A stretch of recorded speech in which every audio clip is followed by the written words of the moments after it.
videonya sama tes suaranya.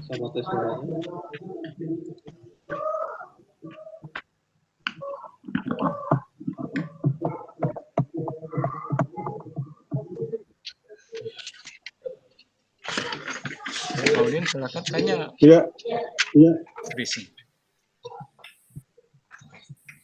Ya, kedengaran suaranya, kedengaran. Oke, kedengeran. Cuma videonya diam, apa freeze?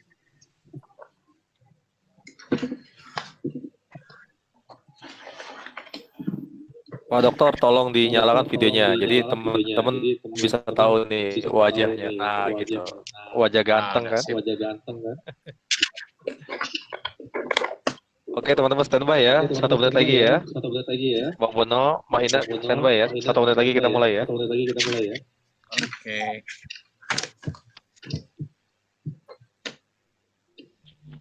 Gimana Bang Din, sehat ya? Silakan. Hilang lagi tuh.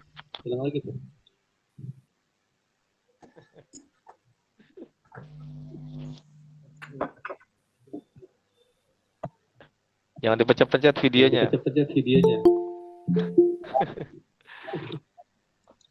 Oke, silakan Bang Bono yuk. Udah 7.35 yuk. Oke, ya. Bisa kita mulai? Ya, mulai ya.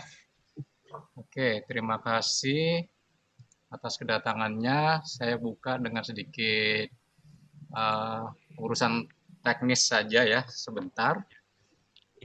Mungkin kalau video saya itu agak terbalik di sana karena saya harus balik lagi di sini supaya rekaman di YouTube-nya nggak terbalik lah. Oke, jadi begini, sebelum dimulai, mari kita baca Bismillah dulu ya. Bismillahirrahmanirrahim. Semoga bermanfaat dan memberi guna untuk semua yang hadir dan juga yang lainnya ya. Oke. Sebelumnya ada sedikit teknikalitas ya, bahwa sebaiknya kita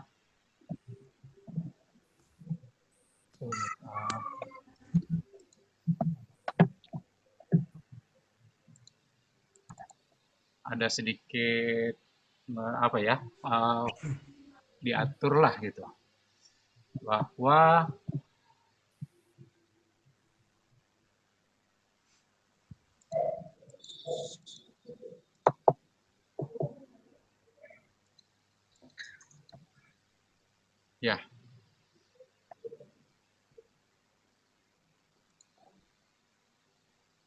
ya, jadi karena ini semua punya mikrofon, jadi kalau semua nanti nyala kan akan berbenturan satu sama lain. Jadi ada beberapa tata tertib untuk mengatasi kegaduhan gitu ya. Langsung saja kita, sayangnya saya cuma bisa mengontrol untuk memute semua ya. Jadi untuk Pak Udin gitu, Pak Dr. Udin kalau bisa nanti kalau kita ingatkan emang dan siapapun silahkan meng-unmute sendiri masing-masing. Jadi kita pakai di control mute, jadi bisa mute semua. Jadi nanti kalau selama sesi, kalau lagi presentasi, hanya narasumber yang bicara di mic-nya. Dan sementara yang lain, kalau sudah misalnya ada benih-benih pertanyaan, sebaiknya ditulis lewat chat, supaya nanti terstruktur. Tapi jangan takut pada saat nanti pertanyaannya direspon oleh presenter, yang penanya dipersilakan untuk menanggapi apakah pertanyaannya salah ditafsirkan atau minta jawaban lebih lanjut, silahkan. Dan juga mungkin ada yang bisa menambahkan, silahkan meng-unmute layarnya masing-masing. Nanti kalau terjadi kegaduhan, saya akan beri aba-aba. Maaf, kita unmute dulu semua. Tolong yang bersangkutan mem-mute gitu kan. Meng-unmute sendiri untuk berbicara. Lalu terakhir nanti atau beberapa saat, ada saat-saat tertentu kita akan ada sesi foto bersama Mohon yang masih tidak menampilkan videonya, kita buat videonya di on-kan ya, supaya kita ada foto bersama-sama lah. Biasanya sih yang saya lakukan dengan print screen, jadi lumayan lebih tertampung semua. Saya rasa secara umum itu saja, ya peraturan nggak usah banyak-banyak supaya kita lebih bisa enjoy gitu ya. Sekian saja dari saya. Silakan Pak Udin untuk memulai. Nah, Atau saya serahkan ke moderator. Bentar ya, ada moderatornya, Bang Bonar. Ya, oke, maaf. Assalamualaikum warahmatullahi wabarakatuh. Puji syukur kehadirat Waalaikumsalam Allah warahmatullahi wabarakatuh. karena pada malam ini kita masih diberikan kesempatan untuk bisa berkumpul bersama dan ini berdiskusi pada malam.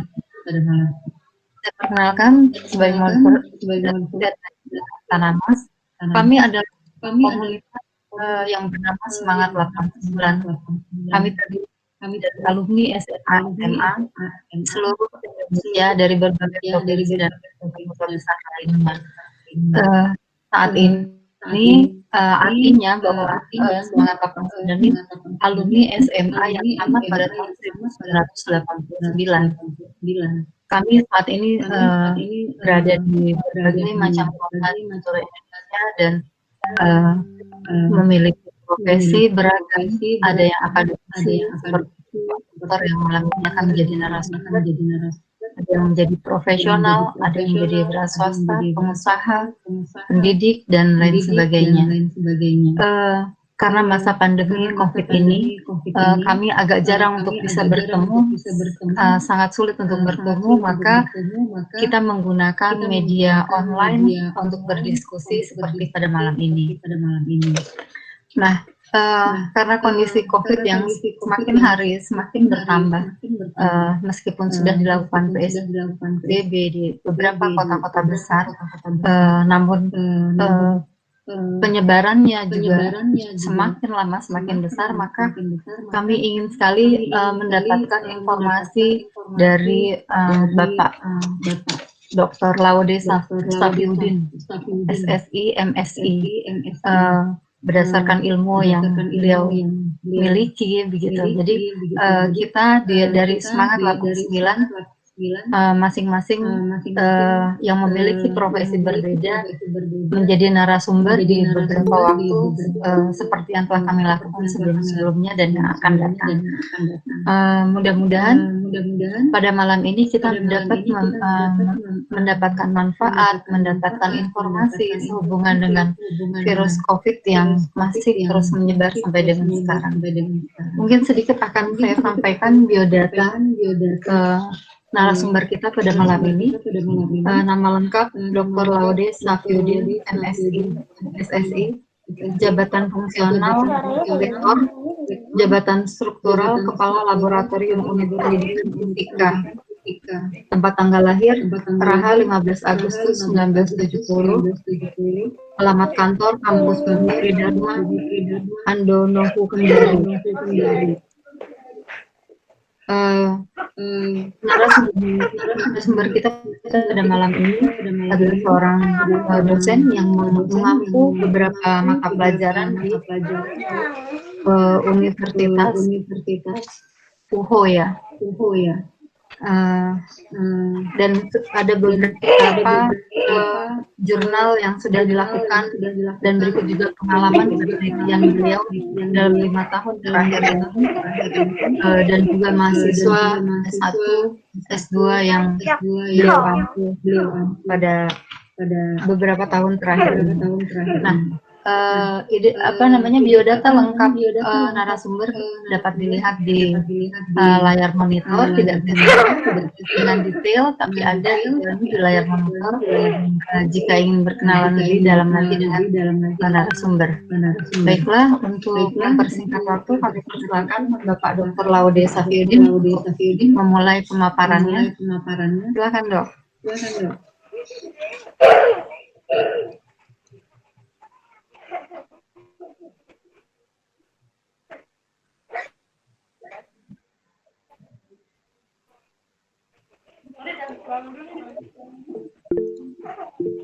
Pak Dokter mungkin perlu diingatkan apa mungkin mikrofonnya belum di unmute. Belum di unmute, Pak. Mikrofonnya. Sesi sudah diserahkan untuk Anda.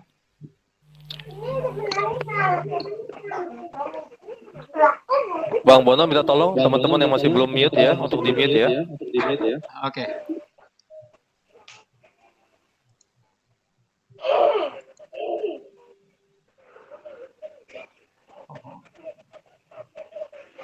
Oke, tapi untuk Pak Safiuddin silahkan di unmute dulu Pak. Nanti bisa kita mulai.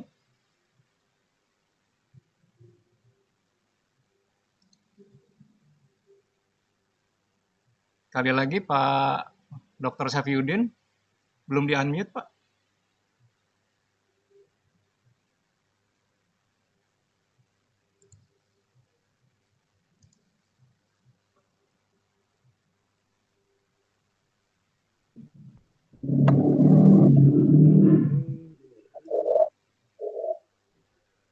Oke, tapi videonya jadi belum.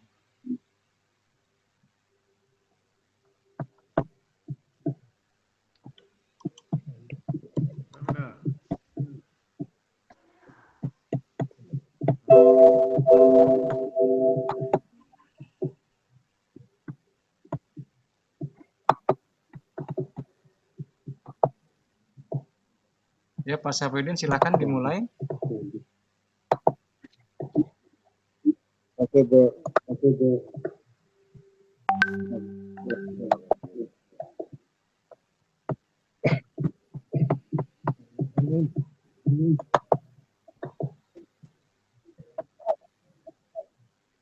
Oke, Pak, nanti kita bantu PowerPoint-nya dari sini. Ya.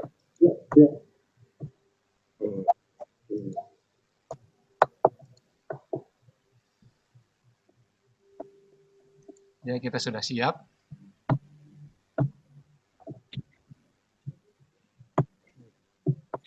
Oke, Mas Erik, boleh dibantu aja. Ini ada masalah ini.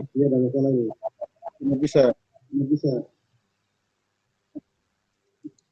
Oke ya, presentasinya kita bantu dari sini.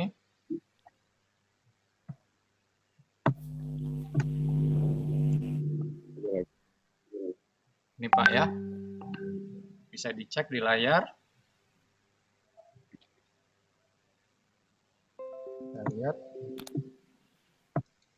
Oke, sudah Pak, Bapak sudah hadir. Oke.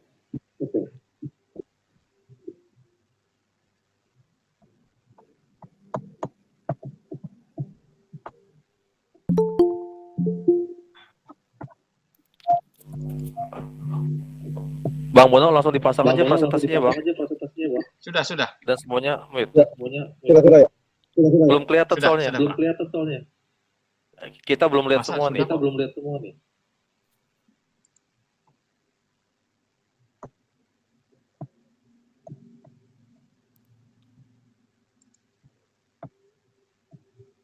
Oke, penampakan saya sih udah nih.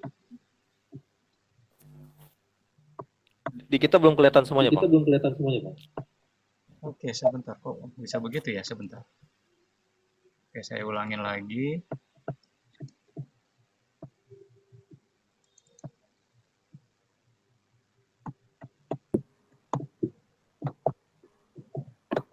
Di sini udah kelihatan ya? Sudah. Iya, di sini udah kelihatan. Sudah kelihatan ya? Oke, tolong beritahukan yang lain. Oke, sip. Udah kelihatan sekarang. Yuk teman-teman kita mute ya semuanya ya.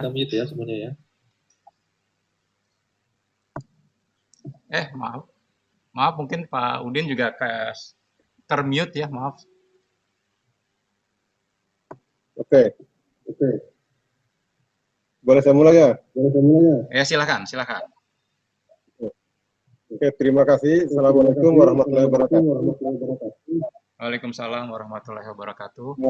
Sebelumnya saya mohon maaf atas kejadian dan ini yang saya duga sebetulnya ini sudah khusus untuk itu bermasalah ya. Bermasalah, tombolnya tidak berfungsi, baru gitu ya.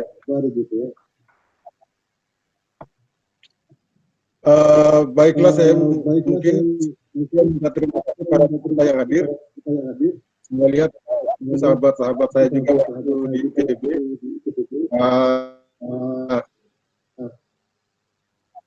Cipto Prastowo ya dari Unesa. Sahabat yang sudah juga ada juga dokter sahabat saya Pak Yudin. Terima kasih atas kesempatannya mau bergabung untuk diskusi mengenai pandemi COVID-19 Indonesia kapan berakhirnya. Teman-teman yang lain mungkin yang saya sebutkan sekali. Izinkan saya untuk mendiskusikan topik mengenai statistik pandemi COVID-19 Indonesia.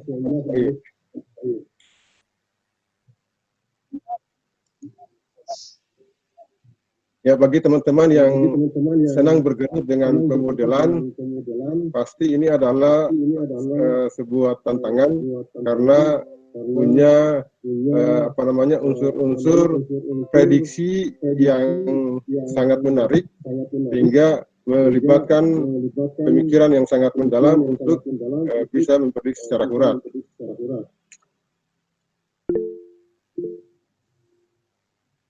Oke, bisa dilanjut lagi? Ya, silakan. Sebagai pendahuluan,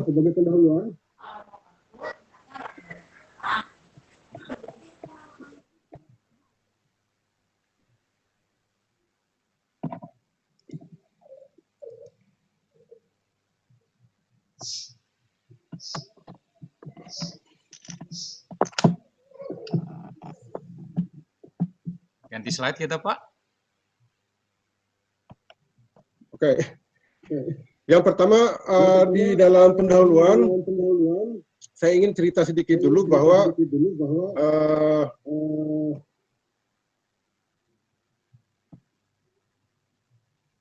bentar ya.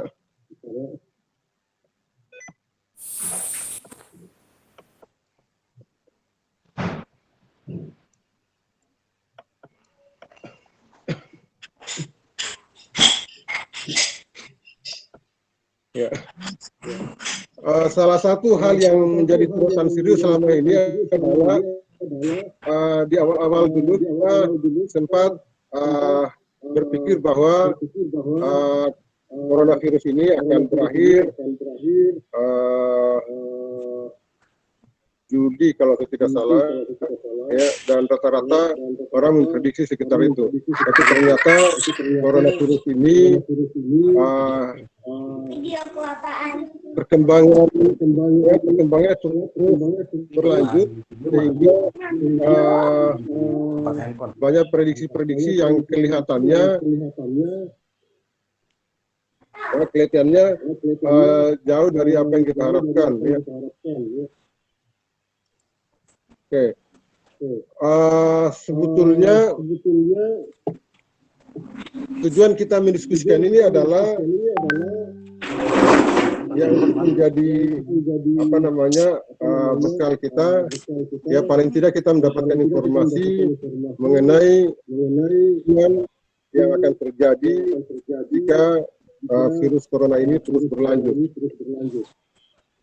Saya akan menceritakan sedikit dulu tentang pemodelannya.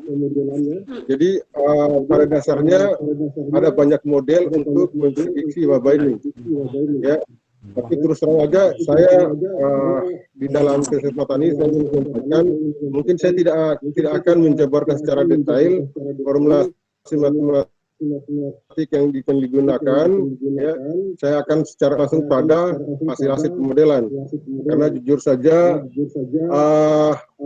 pemodelan ini sebetulnya belum dipublikasikan gitu ya. Jadi cuman saya ingin menunjukkan bahwa model matematik yang diformulasikan ini adalah model yang dibangun dengan pertimbangan matematik yang pertimbangan fisik yang secara ilmiah mungkin bisa dipertanggungjawabkan gitu. Mungkin bisa terus saja ke pemodelannya di slide selanjutnya.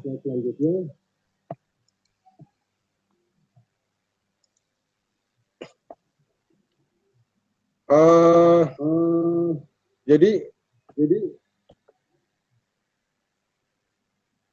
di dalam pemodelan ini saya kasih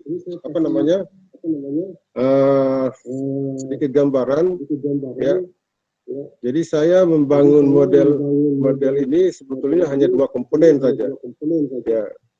Saya ingin tidak membangun jadi saya menyebutnya ini sebetulnya simple model sederhana lah ya. Model sederhana karena hanya dibangun atas 2 komponen. Saya menyebutnya ini adalah komponen intervensi dan komponen non intervensi. Komponen intervensi yang dimaksud itu adalah yang terkait dengan upaya yang dilakukan oleh pemerintah, kesiapan fasilitas kesehatan, peralatan medis, ya, jumlah rumah sakit, itu berkaitan dengan komponen intervensi, itu yang saya maksud. Kemudian komponen non intervensi itu yang saya maksud di sini adalah komponen yang berkaitan dengan interaksi sosial, ya, social distance, ya, kemudian dan itu erat kaitannya dengan jumlah penduduk, ya. Jadi di penduduk yang di Jawa, Jakarta atau Jawa Timur misalnya itu sangat berbeda dengan di Sulawesi Tenggara atau di kota-kota yang kecil gitu. Sehingga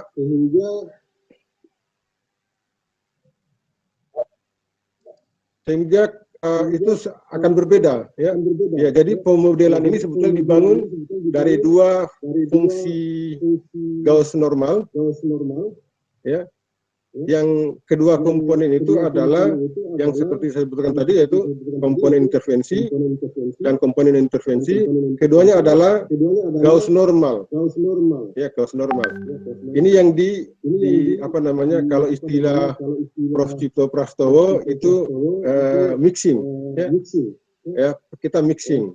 Jadi kita mixing kedua komponen ini, ya. Awalnya sebetulnya saya coba-coba gitu ya, saya tes dengan feeling kebiasaan kita memodelkan. Ternyata saya uji coba dengan hasil-hasil yang ada di beberapa negara. Ya, alhamdulillah ada kecocokan gitu. Ya, bahkan banyak hasil-hasil yang saya coba plot. Ya, saya coba plot. Itu trennya sampai hari ini masih cukup konsisten. Ya. Padahal di dalam pemodelan ini, ya, di dalam pemodelannya saya hanya menggunakan data dari tanggal 2 Maret sampai 21 Maret. Ya, karena pertama kali saya mencoba mengaplikasikan ini adalah saya mendapatkan data dari Bank Data CDC Eropa, ya. Bank Data CDC Eropa pada tanggal 22 kalau saya nggak salah. Jadi saya dapat data dari tanggal 2 Maret sampai tanggal 21 Maret. Ya, nah, itu yang saya gunakan untuk memodelkan. Dan sampai sekarang data itulah yang menjadi dasar saya untuk memodelkan apa yang terjadi hari ini. Ya, ya. Memang ada beberapa ada negara yang sebetulnya setelah beberapa berjalannya waktu, ya, setelah tanggal 22 Maret, ya, itu ada perubahan koefisien gitu. Ya. Tapi banyak negara yang saya coba sampai hari ini masih konsisten. Ya.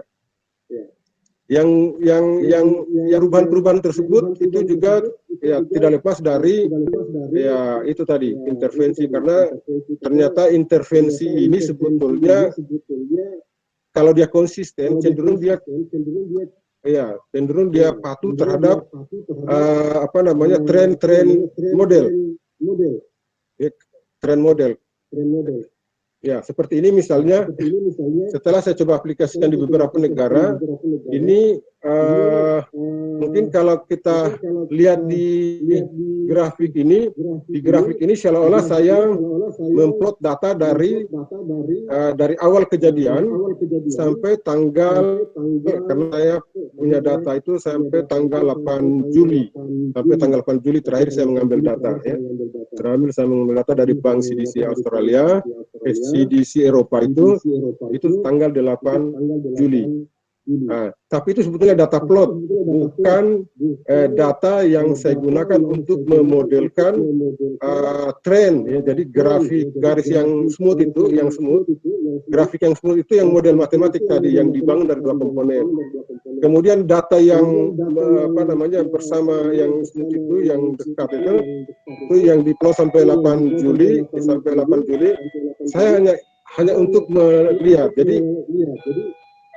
Jadi setiap saya menginput data, ya seperti saya katakan tadi, tetap mengikuti tren garis tersebut, yaitu negara. Makanya saya ambil negara-negara yang saya lihat trennya cukup patuh terhadap model matematik yang ada. Ya.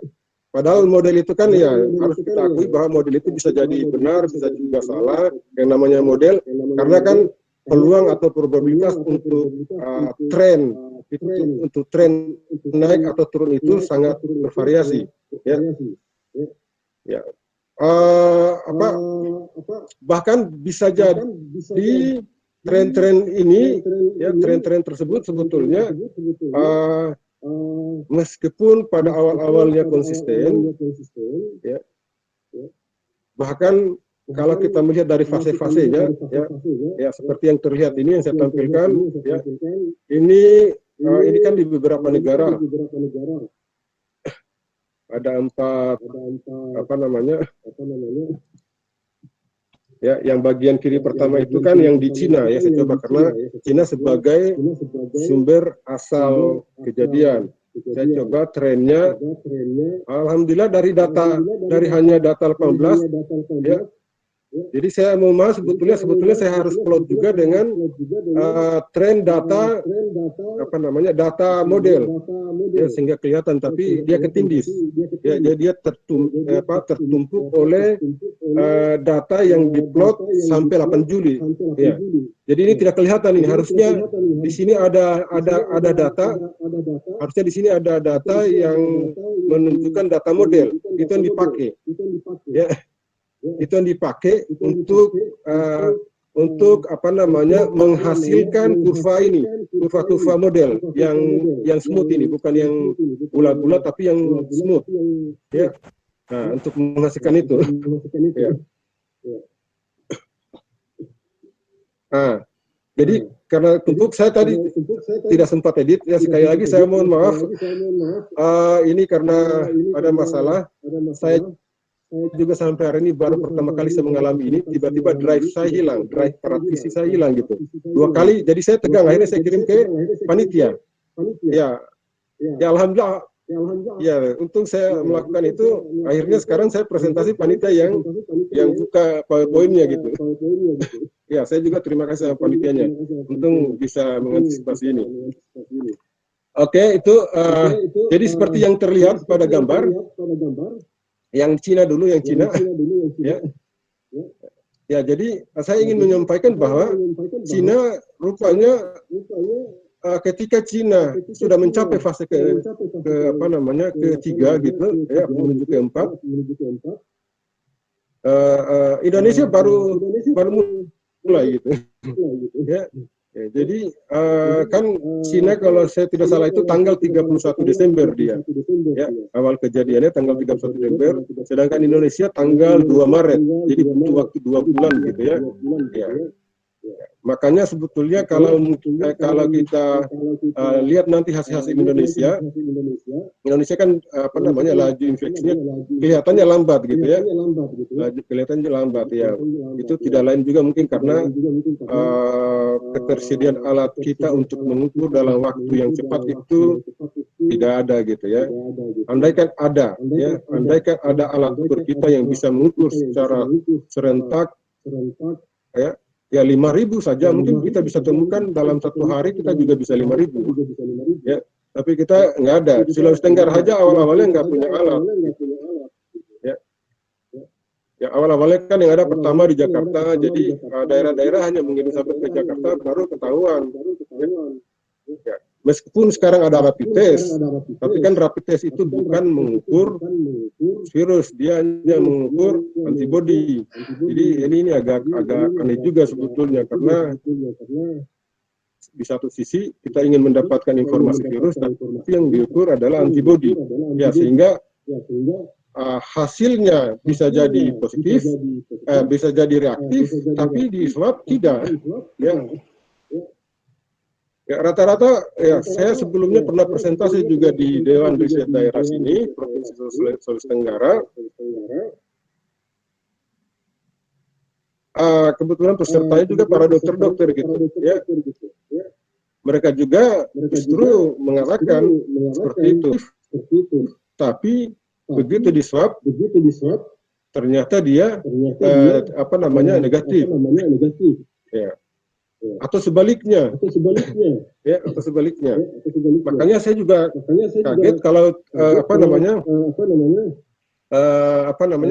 seolah ya, bahkan kalau di kampus pun kan seolah diwajibkan kita untuk di tempat-tempat ya, misalnya ada tes mahasiswa lah, harus ada rapid test. Ya, ini kan aneh juga sebetulnya, karena di satu sisi karena ketika di rapid test dia dinyatakan positif, ternyata dia sebetulnya negatif kalau di swab. Ya, padahal konsekuensi dia positif, dia reaktif, dia tidak bisa ikut tes. Ya, dia tidak bisa ikut tes. Sementara ketika dia negatif, dia boleh ikut tes. Padahal begitu di tes swab, dia positif. Nah, ini kan sama dengan menyimpan bom, ya, menyimpan bom tersembunyi, ya, karena dia negatif, dia bisa jalan kemana-mana, padahal dia positif corona. Ya, mungkin itu saja ya. Jadi kita lihat ini, saya kembali lagi, ini yang di Cina, ya, jadi mereka sepertinya sudah menuju fase ending, ya, sudah ending mereka ya. Jadi di sini saya bagi fase 1, fase 2, fase 3, fase 4. Jadi pembagian ini bukan saya bagi menurut saya, tapi saya mengacu pada jurnal-jurnal internasional. Ya, jadi teknik pembagiannya ini fase itu biasanya yang dikejar kita itu biasanya fase 2. Karena fase 2 itu adalah fase menuju puncak maksimum. Ya. Itu fase di mana kalau orang matematik bilang ini fase dengan percepatan yang paling tinggi, ya, percepatan menuju percepatan, ya, percepatannya tinggi gitu, ya, karena di puncak itu, ya, di puncak itu, ya, setelah puncak pasti dia akan menurun, ya, setelah puncak pasti akan menurun, ya. Jadi kalau kita lihat warna merah ini, ya, puncak menurun, ya, sehingga fase 2 itu selalu dibatasi di bagian puncak. Itu batas fase 2. Nah, kemudian 2 ke 3 ini, makanya ini ada grafik juga yang garis lurus, mungkin saya perlu juga informasikan, yang garis lurus ini adalah slope, itu yang diperoleh dari slope yang diperoleh pada titik tengah ini, titik yang menghasilkan nilai maksimum ini. Nah, slope yang di sini. Ya. Oke. Jadi teman-teman yang pernah juga memodelkan ini saya kira bisa memahami ini, karena 2 grafik ini, yang satu yang warna merah ini adalah yang yang menceritakan tentang daily case, kasus harian, itu yang warna merah ya, yang warna merah. Sementara yang warna biru ini adalah untuk yang total case, kumulatif gitu ya, kumulatifnya ya, kumulatif dari kasus itu, jumlah totalnya itu diplot pada warna biru. Ya, Sehingga yang slope ini sebetulnya garis slope dari kurva yang ini. Ya. Jadi kalau dalam orang matematik bilang integral dari kurva ini sama dengan ini, sama dengan kurva ini. Oke, mungkin bisa lihat juga di yang satunya. Begitu juga yang Korea Selatan, saya juga plot yang Korea Selatan. Ya, Korea Selatan sampai hari ini masih konsisten terhadap kurva model bagian kanan. Ya, masih konsisten kurva model sampai hari ke-100 itu mereka masih konsisten. Dan sepertinya sebetulnya saya sudah punya data sampai tanggal teman ini karena saya sudah terlanjur samaratakan, sudah terlanjur saya print. Ya, jadi di yang Korea ini sebetulnya sempat naik tapi tidak naik, naik sedikit saja. Ya, jadi relatif memang mereka sudah masuk di fase menuju fase ending. Ya. Ya, cuman sekali lagi meskipun sudah menuju fase ending, ya, tapi kalau masih ada kasus itu masih berpotensi untuk bangkit lagi, ya. Makanya sebetulnya yang paling berbahaya adalah kalau terjadi pandemi fase kedua, fase kedua, ya. Pandemi fase kedua. Jadi kalau itu terjadi, seperti yang cuman saya lupa untuk plot, padahal sudah ada plotnya untuk Amerika. Amerika di model saya itu ternyata sampai tanggal 8 Juli dia masih konsisten, ya, masih konsisten. Cuma karena mungkin ada kebijakan dari pemerintahnya, ya, sehingga masyarakatnya lebih bebas, ya, social distancing menjadi tidak disiplin, ya, terjadi lonjakan, dia naik lagi, naik lagi. Mungkin itu juga yang seperti dikatakan oleh Direktur Bank CDC Australia, CDC pengumpul data itu di Eropa, ya, yang dari WHO, ya, itu mengatakan bahwa justru sebetulnya akan lebih berbahaya kalau terjadi pandemi fase kedua. Ya. Jadi ini ada yang saya contohkan ini sebetulnya ada 4 contoh luar negeri. Jadi mungkin terakhir saya kasih lihat Indonesia. Ini saya kasih lihat dulu karena ini model tidak mengikuti model yang dilakukan oleh peneliti sebelumnya. Karena kalau di literatur kan banyak ada model SIR, model banyak macam-macam model itu. Ya, tapi saya coba dengan model simple saja, hanya 2 komponen. Ya, tapi saya awalnya kan mencoba apakah bisa juga menjelaskan itu, ya, apakah bisa menjelaskan tren itu. Ternyata ya, kalau dilihat dari tren bisa kelihatannya. Saya juga coba Austria juga sampai hari ini konsisten. Bahkan saya plot sampai hari ke-140 masih konsisten. Ya, Austria masih konsisten, ya, mengikuti kurva model. Ya. Mereka udah masuk fase masuk fase keempat mereka, ya, sama juga dengan Jerman. Ya. Ya, Jerman yang unik dalam model ini. Ya. Kalau di dalam model saya ini yang unik lagi Jerman, karena Jerman itu membentuk kurva seperti kurva N dalam pemodelan saya ini. Ya. Ini warna merah, ini model untuk kasus hariannya itu membentuk seperti huruf N, ya, seolah-olah memberikan makna terselubung, gitu, ya. Ya. Jadi kalau misalnya saya hilangkan data ini yang warna hijau, data sesungguhnya, ya, seolah-olah ada dua pandemik, gitu, ada dua ya, tapi itu lagi, ya, namanya model, ya, tetap dari hasil mixing, ya, dia mengikuti. Ya. Cuman ini saya sengaja plot, ya, jadi seperti yang dilihat di sini, ini sebetulnya masih langsung ini. Terus, cuman karena kalau saya jadi data ini sebetulnya sudah punya data, ya. Cuman karena Ini kalau ini kan langsung ini. Ya, ini saya tidak langsungkan yang data ini, yang total kasusnya, karena kalau saya langsungkan tertutup ini, nanti tidak kelihatan model. Yang ini kan model ini, yang ini data. Ya, yang di bawah ini sebetulnya yang sedikit ini, yang saya bilang itu yang data diambil dari tanggal 2 Maret sampai 21. Ya, kalau saya tidak salah ingat ya. Ini ada data model sebetulnya sini dia tertutup oleh penggabungan antara dua plot data real ya. Oke, kemudian kita bisa lihat juga ya ininya ya. Untuk Austria juga begitu, Jerman juga begitu, jadi sudah 4 negara. Kemudian kalau kita lihat di slide berikutnya,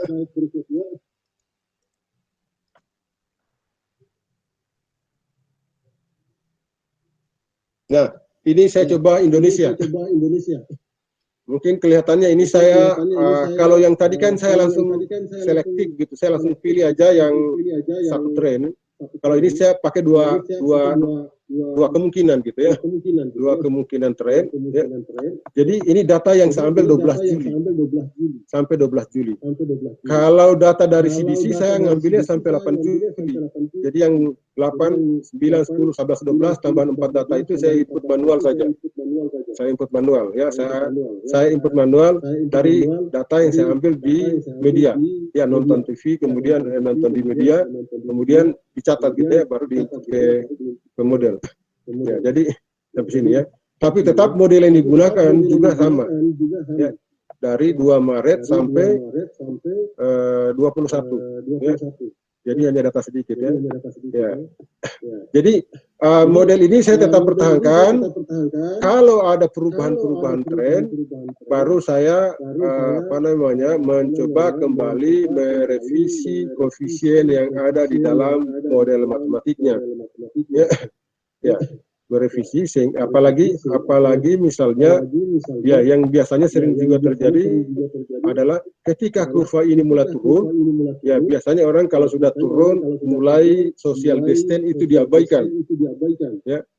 Padahal begitu turun, social distance diabaikan, terjadi pandemik.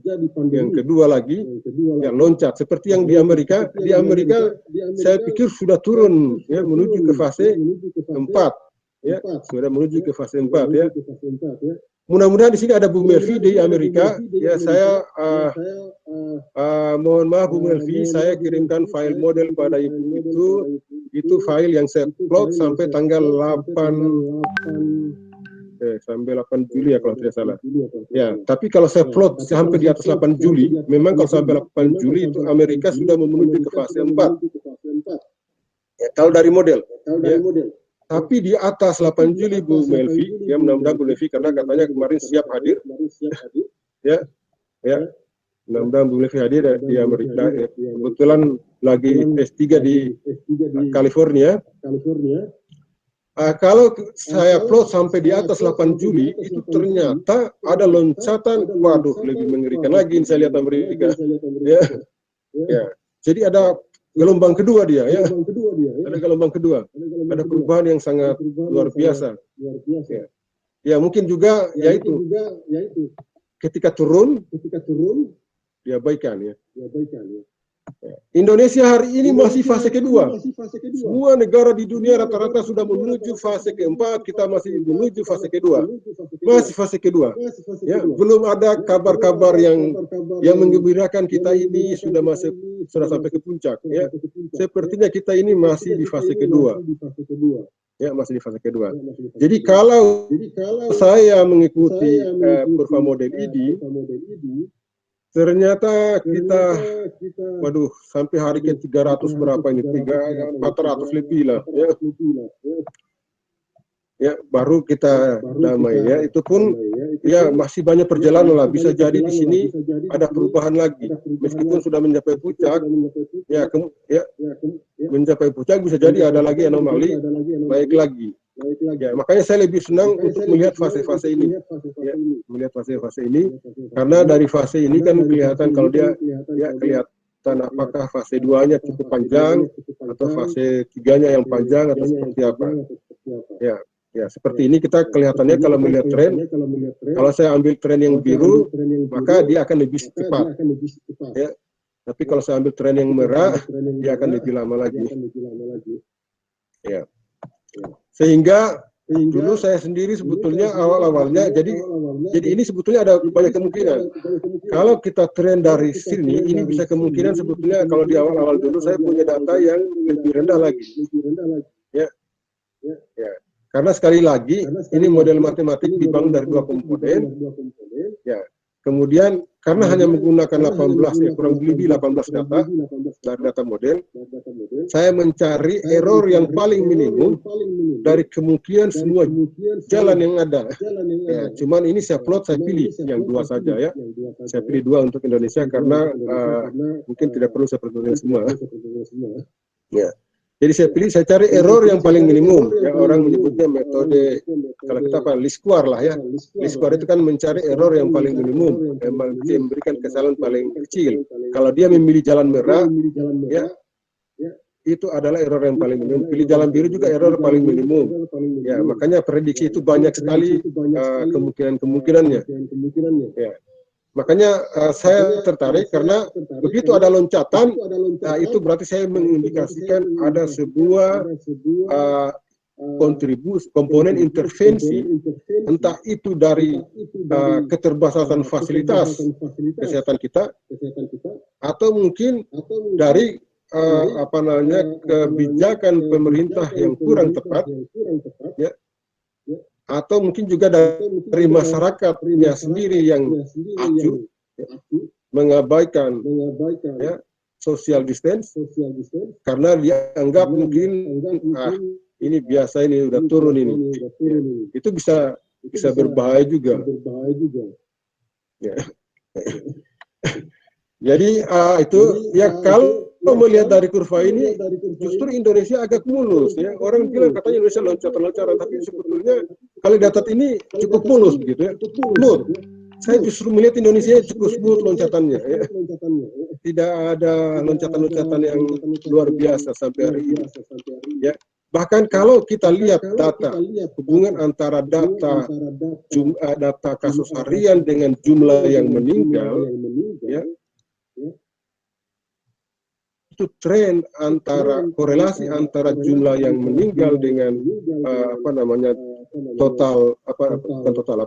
yang daily case-nya, kasus harian, itu dia korelasinya lebih tinggi, ya, sangat tinggi dibandingkan korelasi beberapa negara yang saya sudah coba gitu. Indonesia lebih tinggi. Artinya apa? Ya, kurang enak kalau saya menyebut bahwa kalau saya dapat jumlah kasus sekian, berarti saya bisa perkirakan jumlah orang yang meninggal gitu. Ya, karena kan kalau secara matematik korelasinya R sama dengan 1, berarti apa? Kalau saya dapat jumlah kasus, saya bisa pakai dia untuk memprediksi jumlah yang meninggal. Gitu. Cara matematik ya. Ya, kebetulan di sini ada si Randy Octavian ya. Randy Octavian ini adalah sahabat saya dulu di ITB. Dia ini orang matematik ya. Dia ini orang matematika tapi berjiwa seni ya. Dia ini orang matematika yang berjiwa seni, light typing, dia saya gelar si light typing, pakarnya light typing. Tapi saya kira dia mengerti ini. Oke. Jadi ini yang saya coba modelkan Indonesia, dari model ini yang kurva normal, yang membentuk kayak kurva normal ini adalah yang daily case, kasus harian. Jadi kasus harian itu adalah yang kurva ini, ya, yang kurva seperti kurva normal ini. Sementara total case ini, jadi total case itu adalah bacanya ini. Jadi kalau melihat di sini, kalau berdasarkan model ini, kalau mengambil yang biru, berarti total kasus kita sekitar 300.000. Kalau mengambil warna merah, kasus kita di atas 350.000. Nah, sampai hari ini ternyata kita, walaupun kita masih di fase 2, tapi jumlah kasus kita itu sudah lebih banyak dibanding jumlah kasus yang terjadi di Cina. Ya. Padahal waktu saya plot tanggal 8 Juli, waktu saya lihat data sampai tanggal 8 Juli, Indonesia itu di Asia dia masih peringkat 10. Ya. Cina peringkat 8 begitu total kasus ya. Total kasus. Nah, sekarang Indonesia justru lebih tinggi daripada Cina. Ya. Indonesia lebih tinggi dari Cina. Ya. Kalau melihat tren seperti ini harusnya kita perlu was-was kalau saya ya. Karena dia mulus, tidak terlalu banyak dia punya apa namanya variasi-variasi yang ini ya. Ya. Tapi dan ini bisa juga lebih tinggi dari merah. Bisa jadi lebih tinggi dari merah, apalagi pernah terjadi anomali ya. Kita pernah terjadi anomali kasus di mana datanya 2000 lebih gitu ya. Saya tidak ingat ya. Ya. Itu ada anomali. Makanya mungkin perlu juga kita konsisten dengan ya, apalagi ada kebijakan new normal ini. Ya, new normal. Andaikan sejak awal tidak ada ya kita lockdown total. Sebetulnya kalau lockdown total dari awal, kan virus ini kan sebetulnya kalau dari awal memang tidak dibuat sedemikian sehingga dia masuk ke lingkungan kita, tidak mungkin ada virusnya. Tapi kan bisa dibayangkan waktu kejadian pertama di Cina tanggal 31 Desember 2019, Indonesia tercatat nanti tanggal 2 Maret.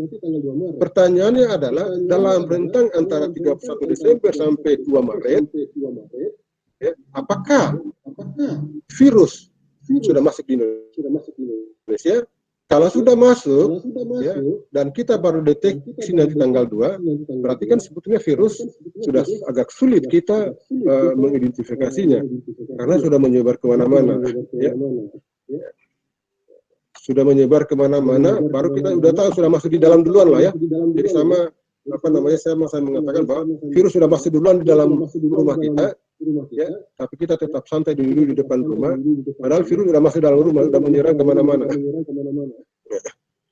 Itu. Jadi mungkin itu juga mungkin juga bagian dari perlu apa namanya pelajaran bagi kita, karena mungkin waktu kejadian di Cina kita tidak mengantisipasi dengan baik. Ya. Ya. Jadi sebetulnya di situ juga kekeliruan, ya mungkin juga kesalahan pemerintah, ya, atau mungkin pemerintah juga merasa, ya, saya nggak tahu persisnya, saya tidak berani juga mengatakan, ya. Cuman kalau kita bicara logikanya kan itu aja. Andaikan isolasi itu sejak awal diterapkan, begitu ada kejadian di Cina, nggak mungkin ada virus di Indonesia, nggak mungkin masuk ke Indonesia. Ya, tapi kan nggak bisa, kita di Sulawesi Tenggara saja, ya, agak sulit ya membendung wisatawan asing yang berwisata di pabrik-pabrik apa namanya di perusahaan-perusahaan nikel itu agak sulit dibendung sepertinya ya. Ya kita mau bikin apa ya, jadi mungkin itu saja yang bisa kita apa namanya ya, kita hanya apa namanya berdoa semoga tidak virus corona di Indonesia tidak berkembang ya. Kemudian saya juga ingin tunjukkan seperti yang saya katakan tadi, ya, saya perlu ingin diskusikan, ya, diskusikan hasil-hasil ini. Jadi berdasarkan pemodelan, kalau kita lihat kan Indonesia ini, jadi saya plot semua dari nol. Dari nol itu menunjukkan awal kejadian ya supaya mudah dibacanya. Masalahnya saya misal hari pertama itu saya tulis 0 sampai di Indonesia sudah ya sekitar 400 ya, hari ke 400 365 itu 1 tahun ya, 365 hari itu sudah 1 tahun ya, berarti kita 1 tahun lebih kalau kurva ini yang diikut ya. Mudah-mudahan tidak mengikuti kurva ini ya. Mudah-mudahan dia mengikuti kurva di bawah biru. Kalau mengikuti kurva bawah biru berarti kita dia mungkin di sini ya. Tapi kalau melihat data ini maka ya kita ya siap-siap saja sampai di atas bulan Maret gitu. Sampai atas bulan Maret. Ya. Kalau berjalan mulus, padahal kan di dalam perjalanannya bisa jadi ini naik sehingga dia bisa lebih lama lagi. Ya, mungkin benar juga kalau yang dikatakan di beberapa media seperti yang dikatakan beliau, misalnya virus tidak akan hilang, ya, terus sudah tidak bisa hilang, gitu, ya.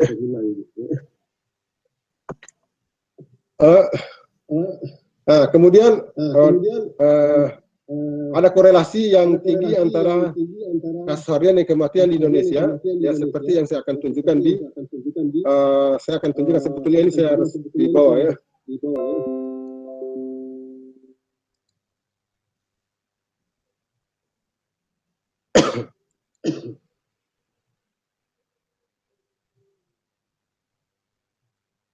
Nah ini saya coba ya, saya coba plot antara hari kejadian dengan kasus harian dengan yang meninggal, gitu ya, kematian, ya, yang mati dalam sehari juga, ya. Jadi kasus harian dengan kasus kematian juga seharian, ini saya plot. Rupanya untuk Indonesia kita sangat smooth, gitu ya. Ya, konsisten juga dia, ya, yang kasus yang jumlah kasus, berarti ini kalau kita baca ini artinya apa?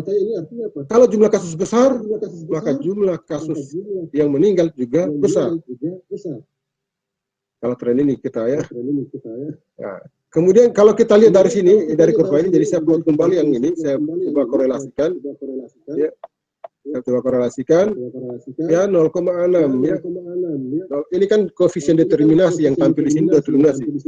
Kalau saya lihat R-nya, berarti R kan akar, itu berarti sekitar 0,8 dia. Ya, sekitar 0,8 itu kalau di dalam ilmu statistik berarti korelasinya tinggi. Bukan sangat tinggi. Korelasi tinggi itu kan 0,75 kalau tidak salah sampai di atas 0,9 itu korelasi tinggi. Ya. Ini berarti korelasinya tinggi. Artinya apa? Bisa biasanya kalau korelasi tinggi itu artinya apa? Kalau komponen X ini adalah kasus harian dan Y-nya itu adalah yang mati, maka saya bisa pakai ini untuk memprediksi yang meninggal, gitu. Ya. Kalau saya bisa pakai yang meninggal, berarti sebetulnya kalau mengikuti kurva model bisa diprediksi yang meninggal setelah berapa hari kemudian. Misalnya setelah 400 hari kemudian Indonesia sih berapa yang meninggal? Ya, saya tidak sempat plot di sini. Ya. Sekali lagi saya mohon maaf karena ya saya 2 kali saya tegang, stres karena hilang drive saya. Sampai hari ini saya bingung kenapa saya tidak pernah mengalami seperti ini. Drive hilang. Yang ada cuma drive C. D tempat file hilang. Stres saya. Ya.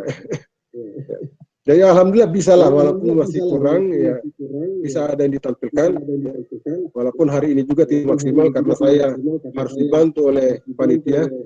Untung ada panitia yang hebat-hebat, ya, Bang Eri, Bang Bono, terima kasih banyak, ya. Nih, jadi sekarang kita lihat Indonesia, kita coba bandingkan Indonesia kalau kita lihat kurvanya ini kan ini 0,637, artinya apa? Kalau di R kan korelasinya ini kan R kuadrat, masih koefisien determinasi. Kalau R-nya berarti korelasi kan berarti sekitar 0,8 lah, berarti tinggi.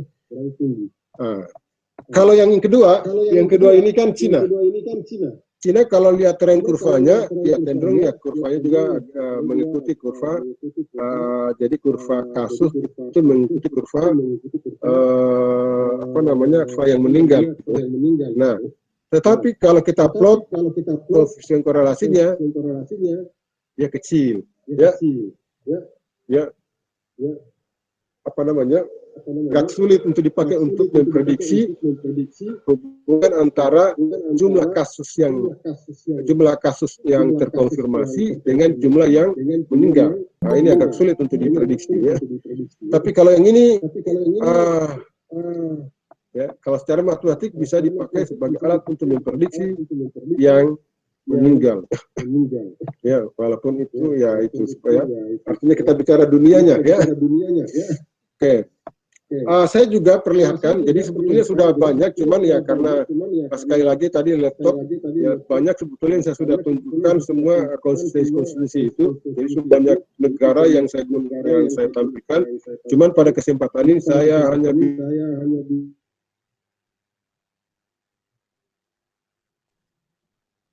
terang ya. Kemudian kita bisa lihat untuk slide berikutnya. Ini saya coba kasih lihat juga yang lain. Yang mirip-mirip Indonesia itu juga adalah India. Ya. Apa India ya? India. Ya. Kalau kita lihat India juga ya mirip-mirip Indonesia, dia masih terus menanjak. Bahkan kalau saya tidak salah ini India ini terakhir itu kalau kita baca di media dia yang paling besar jumlah kasusnya di Asia. Kalau saya tidak salah ingat ya. Ya, paling besar sampai tanggal 12 Juli India itu masih terbesar di Asia. Ya.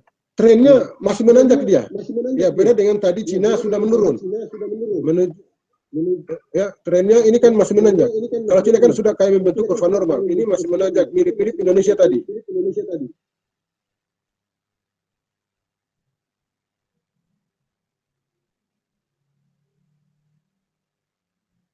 Ya, cuman ya mirip-mirip Indonesia masih. Dan kalau kita lihat di koefisiennya, nah, dia mendekati mirip Indonesia 0,556 ya, mendekati 0,6. Jadi ya dia kalau dikorelasikan itu sekitar 0,7 lebih, 0,75 ya kan. Ya, sekitar 0,75. Ya, berarti korelasinya juga tinggi ya. Nah, ini juga bisa dipakai untuk memprediksi hubungan antara kasus ya, antara kasus apa namanya kasus harian dengan yang meninggal. Oke.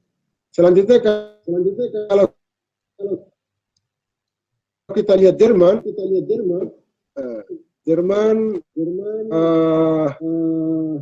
yang tadi agak unik juga memang modelnya seperti kurva N kalau kita ya. Kalau melihat trennya kan antara yang meninggal dengan yang terkonfirmasi itu juga trennya polanya sama. Ya. Cuman kalau lihat koefisien hubungan apa relasi, koefisien determinasi hubungan antara kedua komponen tersebut itu dia lebih kecil dibanding Indonesia sama India. Ya. Jadi apa namanya? Jadi korelasinya dia rendah dia. Ya. Sedang lah ya. Oke, mungkin itu sementara yang bisa saya sampaikan. Ya, selanjutnya saya serahkan ke moderator untuk memandu diskusi ini. Terima kasih. Assalamualaikum warahmatullahi wabarakatuh. Waalaikumsalam warahmatullahi wabarakatuh. Ini dari chat ada pertanyaan untuk Pak Dr. Laude dari Bapak Ismail. Saya fokus pada kurva untuk Indonesia. Rasio pengujian COVID di Indonesia sangat rendah, sehingga sepertinya kurva pandeminya kurva semu, tidak menggambarkan kondisi sebenarnya, sehingga kurvanya fluktuatif, susah diprediksi capaian fasenya. Mungkin bisa langsung dijawab, Pak Dokter.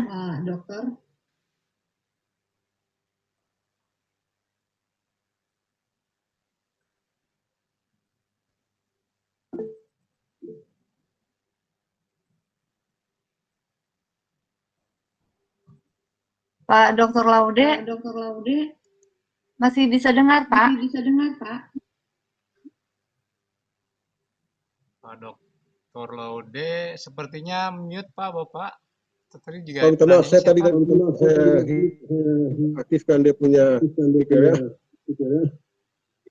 Iya, saya baru aktif. Iya. Ya, sudah dengar ya?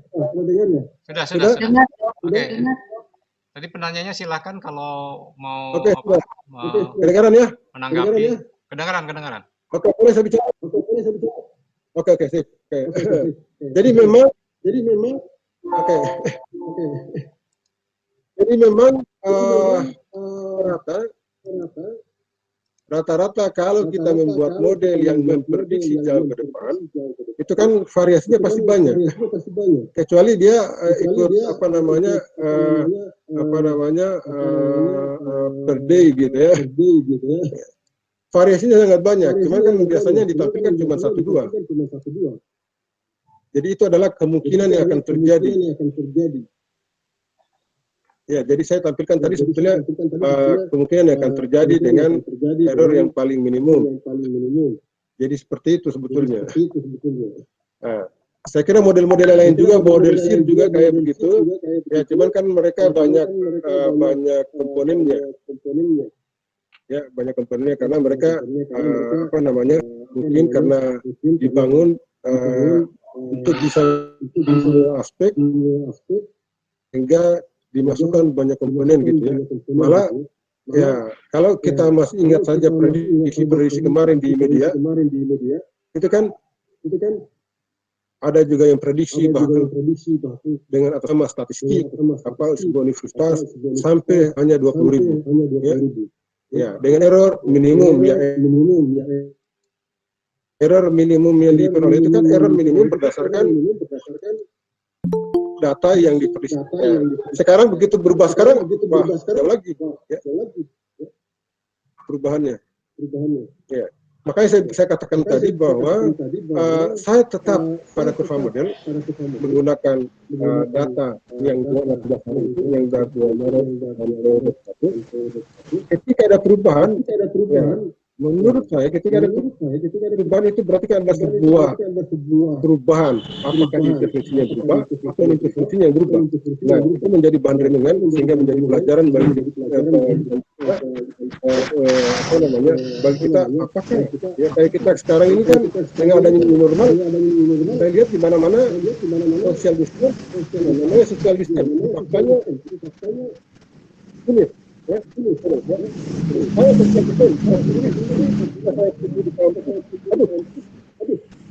saya lupa ya. Makanya fakta-fakta itu. Jadi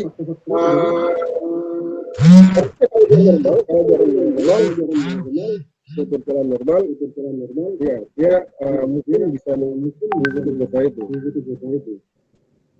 Jadi memang bisa jadi dia lipat dan bahkan bisa jadi lebih baik lagi. Tapi kan semua itu sini dalam pemodelan. Ketika dia berubah dari tren yang ada, itu akan memunculkan unsur-unsur emosional kita untuk mencerna atau ada apa itu? Kenapa bisa begitu? Nah, apakah intervensi ada masalah? Atau non intervensi yang masalah. Nah, itulah yang menjadi bahan kita. Ya, jadi kalau misalnya saya sebagai pemerintah, ya mungkin pemerintah harus mengoreksi, jangan sampai salah kebijakan kita ini. Nah, ya, tapi kalau saya sebagai masyarakat, jangan sampai kita ini social distancing masalah. Mungkin seperti itu ya, ya karena rata-rata kan memprediksi satu jalan, yaitu kalau dikatakan satu jalan itu kan kejadian ini. Kalau satu jalan boleh, tapi gunakan semua data. Ya. Kalau satu jalan boleh, kalau data selesai, itu kan kita pakai list squad saja sudah. Satu jalan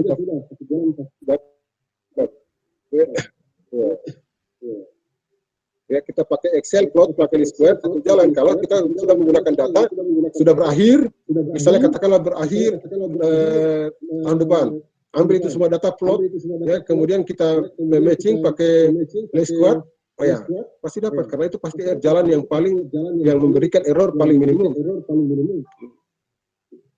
Nah, yang di sini kan masalahnya adalah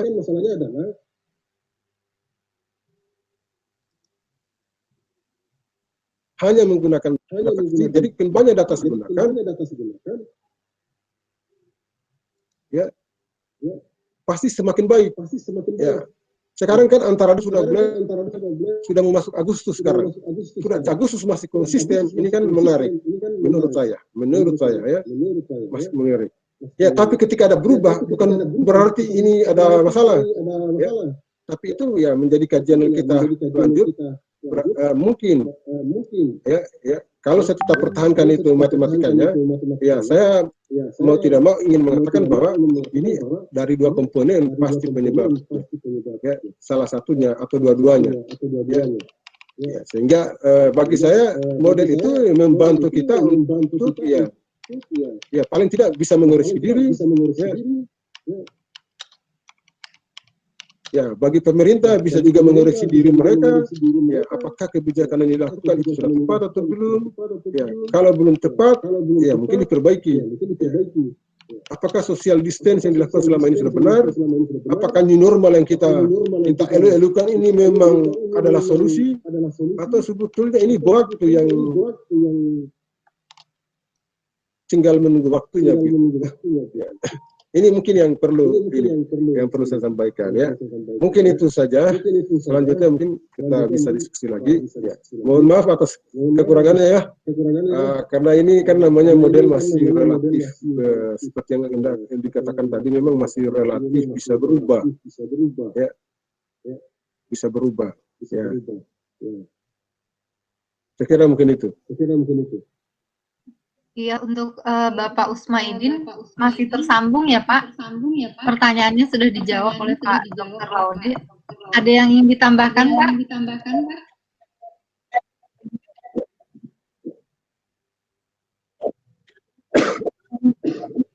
Oh, Pak Usmaidin yang bertanya tadi ya? Iya dok. Oh, Usmaidin. ini saya teringat, ini teman saya dari TK sampai kuliah. Alhamdulillah. Ya, terima kasih Pak Usmaidin. Ya. Ini ada pakar-pakar kimia mereka ini. Pak Usmaidin Usmaidin boleh menanggapi, dibuka kalau mau menanggapi ya, Pak. dibuka mute-nya, di-unmute dulu.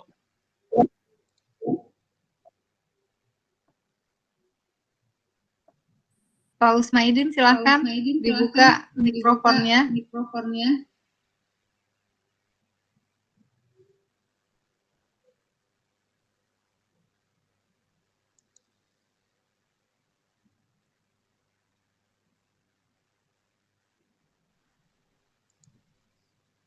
Silakan ditanggapi Pak Usmaidin. Ya, bisa kedengaran Bu? Bisa Pak, dengar. Oh, alhamdulillah. Ya, jadi pertama saya ucapkan dulu selamat buat saudara saya nih Pak Dokter. Halo, kedengaran Bu? Kedengaran Pak Usmaidin, silakan Pak, lanjut. Oh ya. Jadi saya ucapkan selamat, ya sudah cukup lama tidak ketemu. Alhamdulillah bisa kita ketemu lewat pertemuan webinar ini. Ya, jadi pertanyaan saya tadi itu kalau model matematikanya saya pikir ya. Alhamdulillah kita bisa dapat masukan pencerahan yang sangat-sangat ya, seperti saya ini agak awam tentang pemodelan matematika itu. Jadi dari penjelasan tadi cukup bagus, ya, sangat-sangat bagus. Ya. Cuma dari yang saya sampaikan tadi itu banyak pendapat juga para pakar epidemiologi itu menyatakan demikian. Kalau rasio seperti yang dipersyaratkan oleh WHO 1/1000 itu Indonesia masih jauh. Ya, sehingga data-data yang didapatkan mungkin tidak akan bisa menggambarkan kondisi yang real. Ya, sehingga data-datanya mungkin akan seperti tadi, akan fluktuatif terus, susah diprediksi. Ya, jadi itu mungkin yang saya bisa cuma menyambung apa yang saya dengar saja. Ya, dan saya kira kalau model matematikanya kalau duduk di data yang tepat, saya kira akan lebih mudah diprediksi. Tapi sayangnya mungkin seperti itu yang tadi, data sebenarnya, kondisi kita sebenarnya tidak bisa tergambar karena keterbatasan kecepatan pengujian swab itu menurut para ahli epidemiologi. Ya, jadi saya kira mungkin saya cuma bisa menyampaikan begitu. Dan terima kasih masukan mulia tadi sangat bisa membantu untuk memprediksi fase-fase yang akan datang. Ya, saya kira demikian, Bu. Ya, terima kasih Pak Dokter. Salam. Halo. Alhamdulillah sudah cukup ya Pak Usmaidin ya. Keluarga ya. Soal saya agak gangguan jaringan, so saya kira Bu. Iya. Baik, kalau gitu kita lanjut ke pertanyaan berikutnya ya. Dari Bapak Fahyudin. Ini Dok pertanyaannya, variabel apa saja yang diikutkan dalam model untuk memprediksi dan variabel apa yang dominan?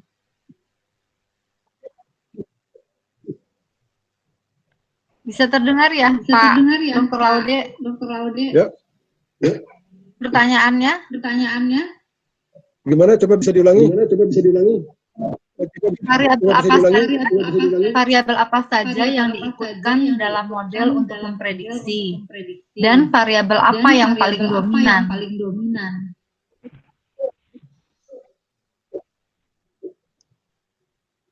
Variabel apa saja yang diikutkan dalam model ya. Di dalam dan, model gitu. Dan variabel apa gitu, Pak Dokter?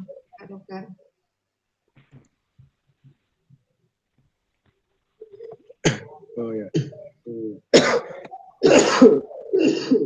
Oke, terima kasih Pak Fahyudin, Dr. Fahyudin.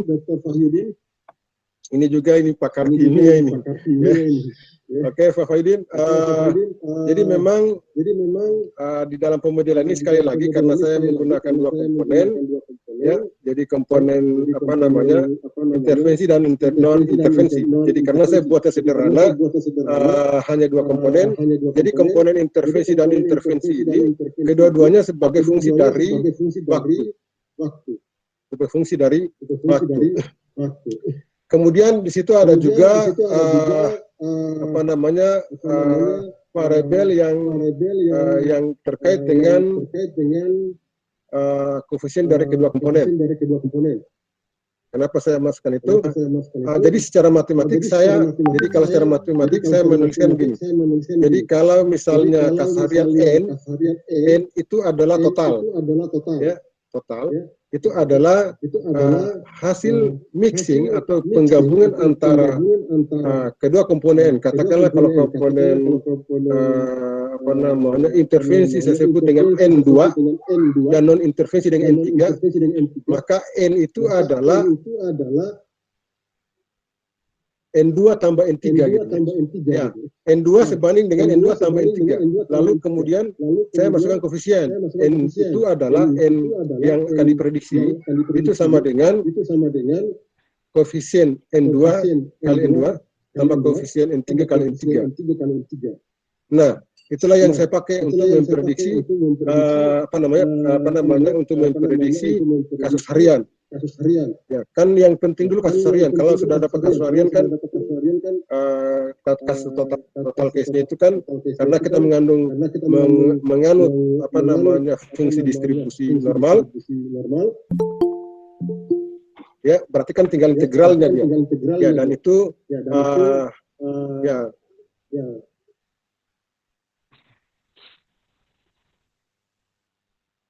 di Excel.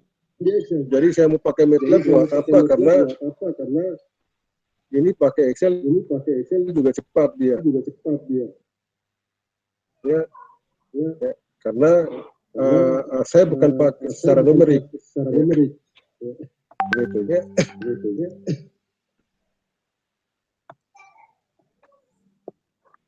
Makanya ketika ada perubahan, saya coba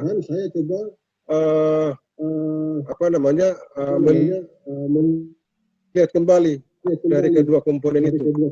Ya, melihat kembali kedua komponen itu, lalu saya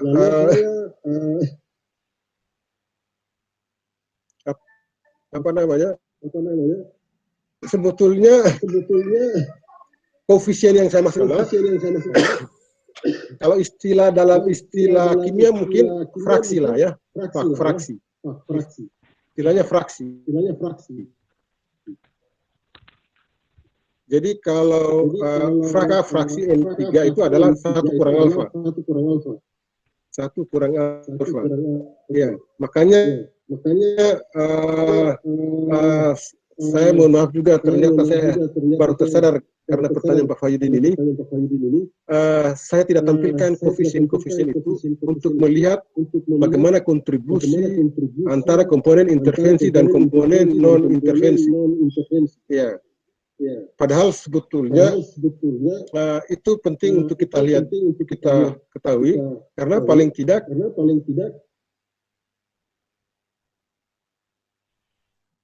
bisa jadi ada yang intervensinya tinggi tapi itu ada seperti itu, intervensinya tinggi tapi kasusnya banyak gitu. Ya, misalnya di Amerika. Ya, Pak, ternyata atau di Italia, ya, ternyata fasilitas yang kesehatan yang melengkap itu tidak menjamin jumlah kasus rendah. Ya, mungkin saja social distancing dia lebih parah.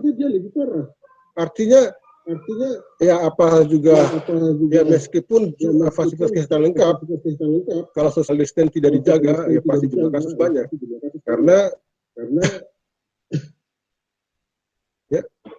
kalau tidak kalau social distancing ya tetap ya, apalagi Amerika mungkin merasa itu biasa-biasa saja, atau Italia begitu kan awalnya mungkin karena mereka merasa ini biasa flu seperti flu biasa ya, tapi pada akhirnya ya mereka sekarang kewalahan. Kemudian kalau Indonesia misalnya, Indonesia kemarin itu ya perbandingan antara komponen intervensi dan non-intervensi, kalau saya tidak salah, Indonesia itu lebih besar dibanding Amerika. Makanya saya bilang tadi, aneh juga ini. Amerika intervensinya seolah-olah, Amerika itu kalau saya bandingkan komponen intervensi dan non-intervensi, komponen intervensi dia lebih kecil dibanding Indonesia. Jadi seolah-olah Amerika intervensinya rendah. Ya, padahal bukan, intervensinya tinggi Amerika kalau dibanding intervensi Indonesia. Cuman perbandingnya non intervensinya Amerika jauh lebih tinggi. Ya sama saya membagi nilai Amerika 3 banding dengan 8 atau 3 banding 4. Ya, 3 banding 4. Indonesia 2. Ya. Tapi 2 banding 2,1. Ya. Jadi kalau dilihat intervensinya seolah-olah kalau dibandingkan kedua nilai itu hasil Amerika yang rendah, jadi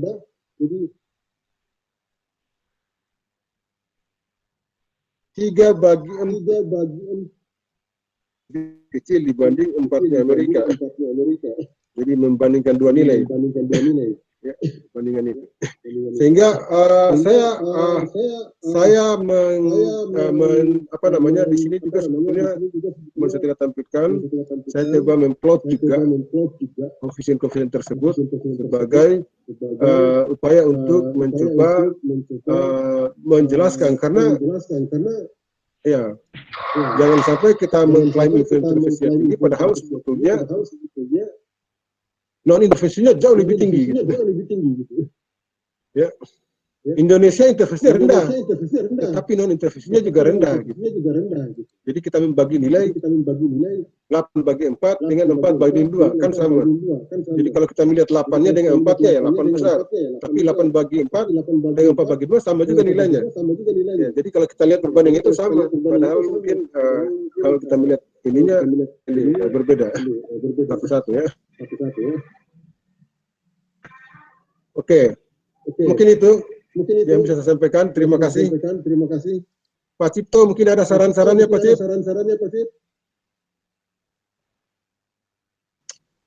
Pak Fahyudin masih ada, Randi? Pak? Silakan, Pak. Untuk di Iya, saya kira mungkin itu. Pak Fahyudin masih bergabung.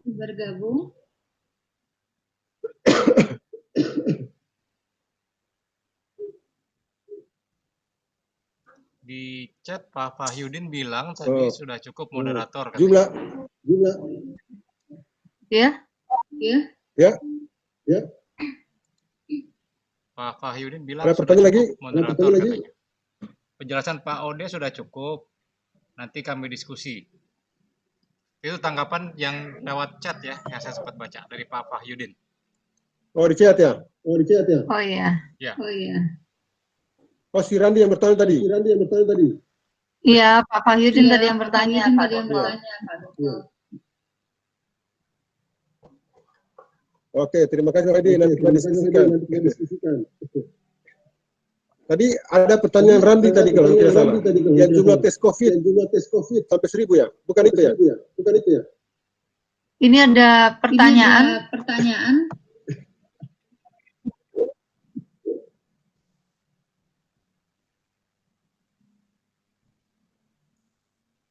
Mengenai presentasi yang ada secara umum dapat dimengerti. Yang ingin dipertanyakan oleh ini Bapak namanya Slow River Channel.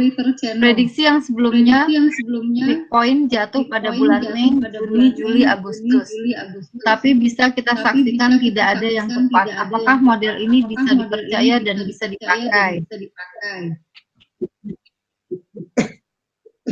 Bisa dipahami Pak Laude? Bisa. Oke, terima kasih. Saya langsung jawab ya. Iya, silakan. Oke, saya artinya karena ini model, ya, mau mengatakan bisa dipakai atau tidak, ya sebetulnya relatif juga, ya tinggal tergantung penggunanya saja ya. Tapi ya saya jujur secara matematik saya ingin mengatakan bahwa dari awal model yang saya gunakan ini masih relatif baru. Ya makanya apa namanya ya sayang kita belum publikasi. Ya model yang sudah dipublikasi saja, ya, yang dipakai untuk memprediksi error ini juga besar.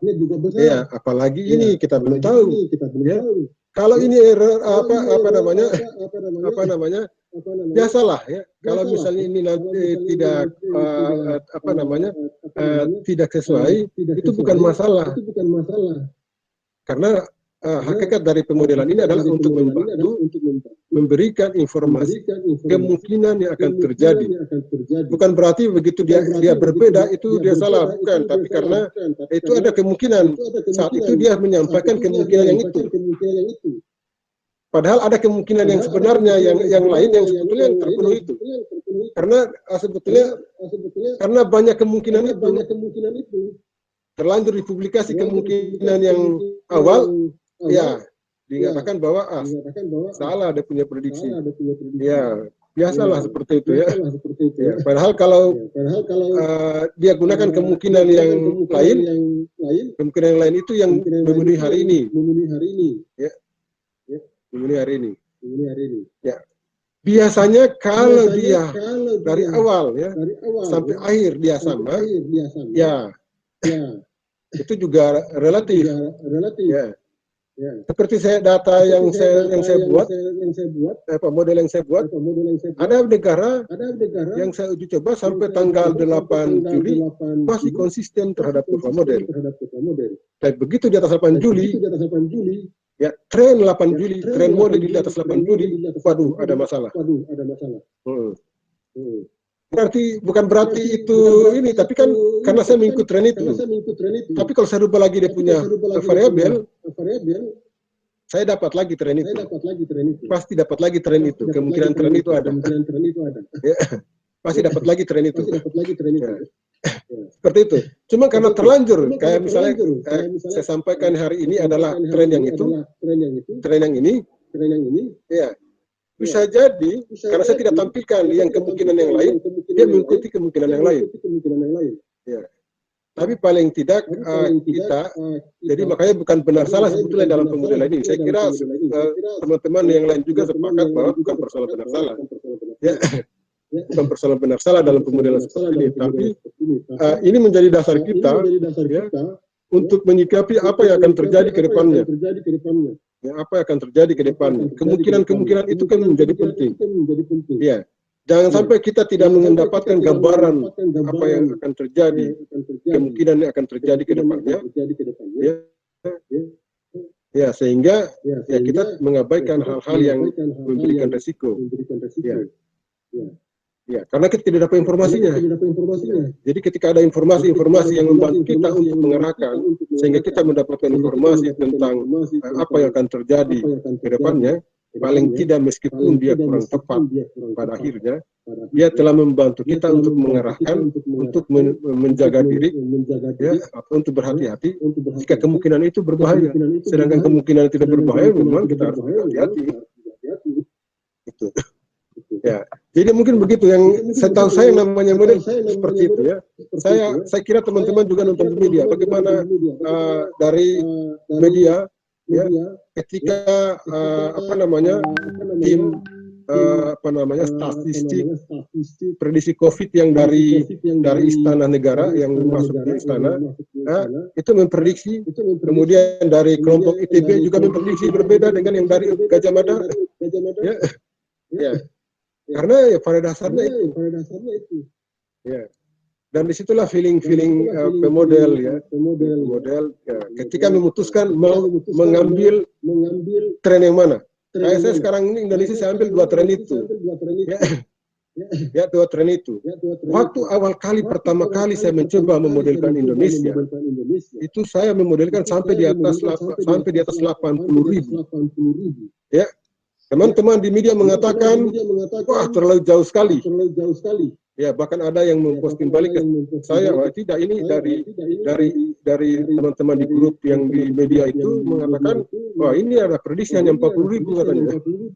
Kamu jauh sekali katanya. Nah, saya bilang bukan persoalan itunya, bukan persoalan itu. Tapi ketika saya coba memodelkan secara matematik, kalau saya memilih jalan itu, errornya juga kecil. Itu masalahnya.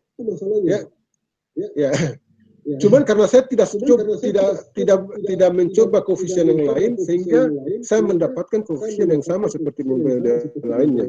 Padahal kalau saya cari juga yang itu, kemungkinan juga dapat seperti itu juga. Ya, cuman karena dia juga memasukkan variabel. Kalau kita baca jurnal-jurnal kan malah ada yang dari awal dia tetapkan koefisien ini. Ya. Itu kan awal. Ya. Pada akhirnya nanti dia bisa berubah juga. Ketika dia melihat, aduh, tren modelnya ternyata penyimpangannya cukup jauh, pasti dia rubah. Ya, mungkin masih segar ingatan kita kalau kita lihat di media kemarin, seru. Ya, saya bahkan nonton TV, saya senyum-senyum saja ya. Karena saya juga mengerti. Ya, bahwa memang akan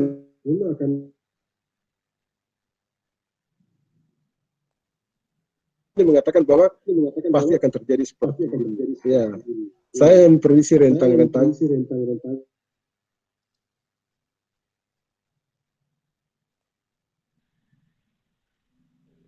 Ya, kemungkinannya seperti ini. Ya. Jadi bisa kita kontrol. Itu sesuatu yang kompleks, bukan sesuatu yang sederhana. Bukan sesuatu yang seperti kalau kita di X1 itu, kita di laboratorium kita lakukan perlakuan, kemudian kita kontrol sehingga kita bisa tahu hasilnya. Ini tidak bisa. Ya. Social distance saja kita tahu, tapi kita langgar. Ya. Kita langgar. Karena kita tidak menyadari ada respon-respon yang tak terduga. Yang kita sendiri sebetulnya tidak menyadari itu. Pergi di kampus misalnya, atau pergi di pasar, tahu ada social distance. Tapi begitu tiba di pasar, saya pastikan tidak akan mungkin dia bisa lakukan social distance. Karena Anda mungkin bisa, tapi orang lain tidak bisa. Berarti kan tidak ada social distance namanya. Ya. Jadi silakan ini jangan diambil sepenuhnya, tapi ya menjadi gambaran, salah satu gambaran kemungkinan yang akan terjadi. Tidak berarti akan terjadi, tidak berarti terjadi, tapi kemungkinan. Ya. Karena ya tadi seperti yang saya lihat di beberapa negara, konsisten sampai tanggal 12 Juli itu masih konsisten mengikuti tren kurva, padahal saya menggunakan data, kurva model yang saya gunakan itu data sampai 21 Maret. Luar negeri yang konsisten ya.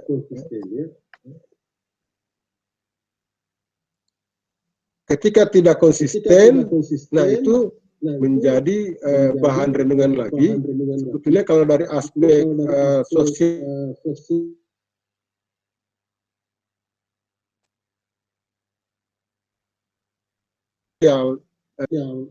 menurut saya model itu menjadi alat bantu yang bisa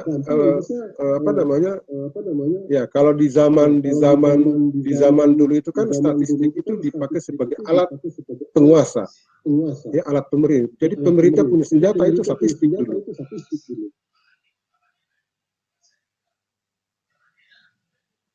Ya, karena dengan statistik itu dia bisa memang saya setuju kan itu benar ya. Tapi setidaknya inilah tren yang saya coba tampilkan yang mungkin akan terjadi. Jika tren ini yang diikuti sampai tanggal bulan Maret tahun 2021,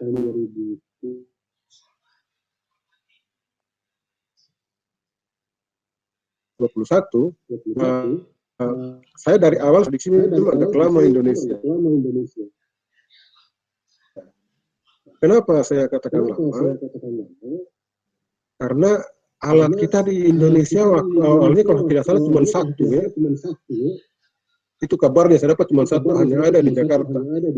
Berarti faktanya mungkin ribuan kita kasus banyak.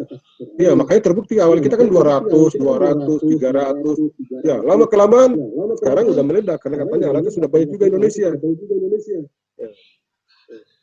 Ya, coba ada alat mungkin sampai 10.000, mungkin juga kita dalam sehari bisa dapat 10.000. Ya, 10.000 ya. Ya.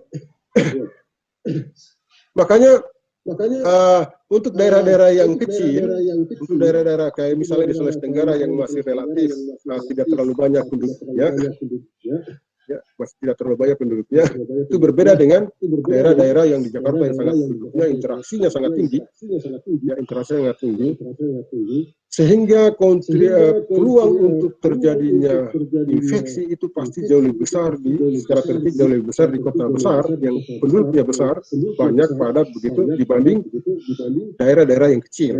Ya, makanya ya Jakarta, Surabaya itu pasti daerah-daerah dengan potensi penyebaran virus paling tinggi karena ya tidak bisa kita pungkiri itu daerah-daerah yang padat penduduknya termasuk Jawa Barat.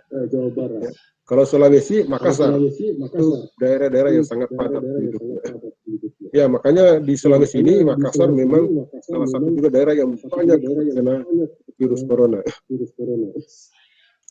Oke, itu mungkin ya. Mungkin itu saja. Ada lagi yang bisa kita diskusikan? Ini ada satu pertanyaan lagi, Pak Laude. Tadi ketika pemaparan terlihat ada anomali, ya, ada di data itu ada anomali ketika tiba-tiba di Indonesia yang terkena COVID itu sampai dengan 2.000 orang. Nah, yang ditanyakan apakah anomali ini terjadi adanya kebijaksanaan atau kebijakan pemerintah, apakah faktor lain atau apa ini faktor yang membuat anomali dari data tersebut yang dipaparkan Pak Laude? Bisa diulangi? Ketika terjadi anomali dari data yang dipaparkan tadi, tiba-tiba di Indonesia berdasarkan survei dan ada ada terpapar positif. Oke. Terjadinya Mohon penyebabnya. maaf, bisa interupsi sebentar nggak? Ya. Mohon maaf. Ini mari kita perhatikan Pak Dokter juga nih, kita lihat ada kurva Tidak kedengaran ya? normal lain nih Pak. Yang saya presentasikan ada kurva normal lain nih Pak. Kurva kehadiran Pak. Peaknya sudah lewat Pak. Saya minta tolong untuk kawan-kawan. Nanti kita siap-siap. Ini Pak yang saya tampilkan nih absensi ya Pak. Cuman kayaknya ada kurva normalnya juga nih Pak ya. Maaf ya Pak, istilahnya saya pakai aja. Jadi sepertinya jumlah peserta makin turun nih jumlah pesertanya. Peaknya sudah lewat. Takutnya nanti sebelum ada dokumentasi foto bersama kita sudah mulai habis gitu Pak. Jadi saya minta tolong kawan-kawan juga di sini semua ya. Nanti mungkin dalam waktu semenit 2 menit gitu, mohon tampilkan videonya semua. Nanti kita dokumentasi dulu gitu. Itu aja. Saran saya gitu aja. Ya, nanti mohon di videonya dihidupkan semua. Nanti kita ada foto lah minimal print screen, nanti kita supaya ada foto gitu istilahnya, walaupun eventnya kita pakai online begini. Jadi mohon dalam 1-2 menit kita itu nanti kita lihat ya moderator juga kalau sudah sepertinya sudah nyala semua videonya, nanti kita ambil fotonya begitu. Ya, usul aja. Terima kasih.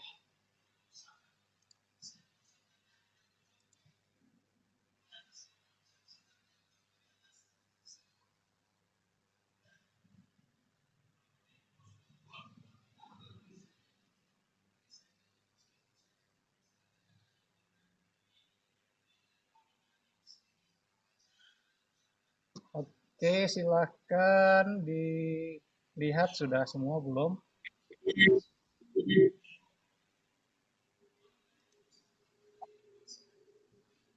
Pak Ahmad Ihsan sepertinya belum.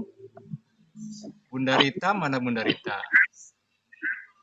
Waduh, tinggal 14 orang nih kita nih.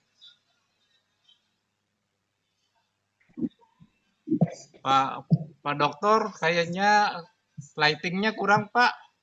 Kurang jelas, bisa ada di... Oh iya. Sudah semua nih, waduh tinggal Bunda Rita nih belum nih.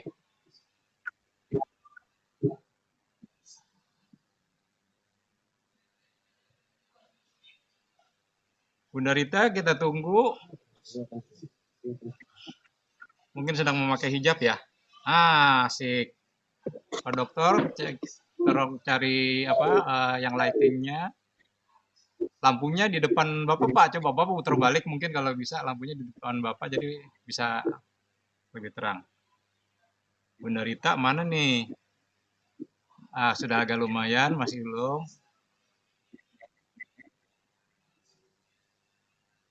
Oke, Mayena mungkin siap foto. Saya ambil print screen juga di sini. Bunda Rita, mana Bunda Rita?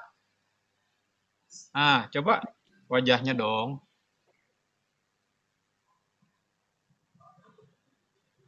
Mana Bunda Rita? Belum kelihatan wajahnya.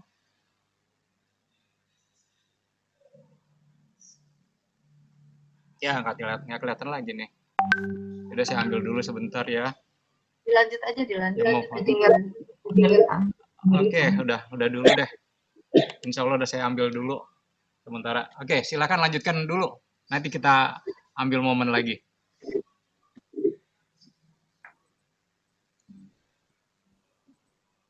Itu Bunda Rita udah. Sebentar. Sudah bisa. Oke ya, 1, 2. Ya, Pak Hanifah Nur. Oke. Ya, 1, 2, 3. Pak Husen Fisik. Oke, 1, 2, 3. Oke ya. Oke, silakan dilanjutkan. Oke, Pak Husen baru datang ya dari Malaysia.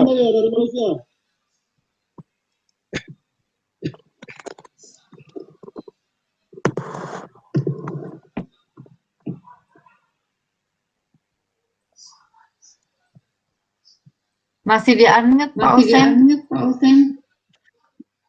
Coba dibuka dulu Om Bono.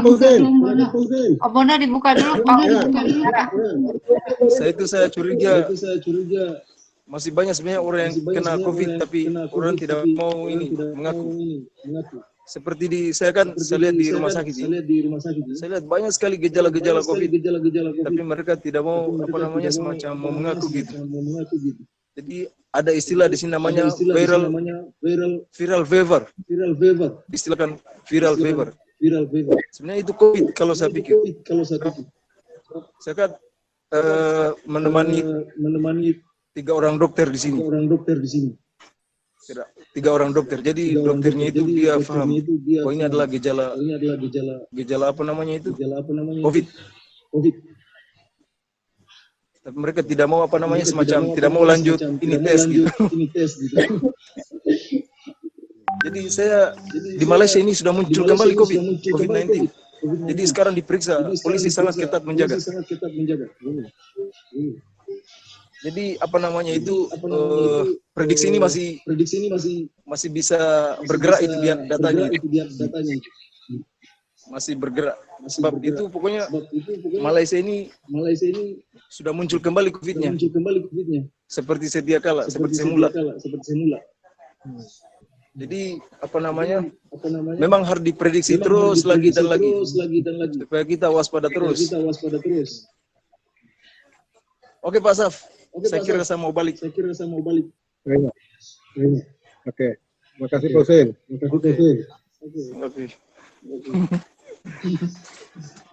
Oke, makasih Pak Hussein. Jadi memang saya baru terpikir harusnya saya juga modelkan Malaysia sebagai negara tetangga. Jadi Malaysia ini dia muncul kembali Pak. Yang isunya kan sudah diingat-ingatkan ini karena 3 orang dokter itu ini kan Indonesia yang lebih seru gitu ya dibanding negara-negara tetangga yang lain.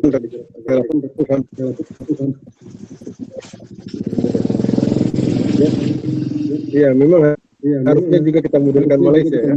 Padahal data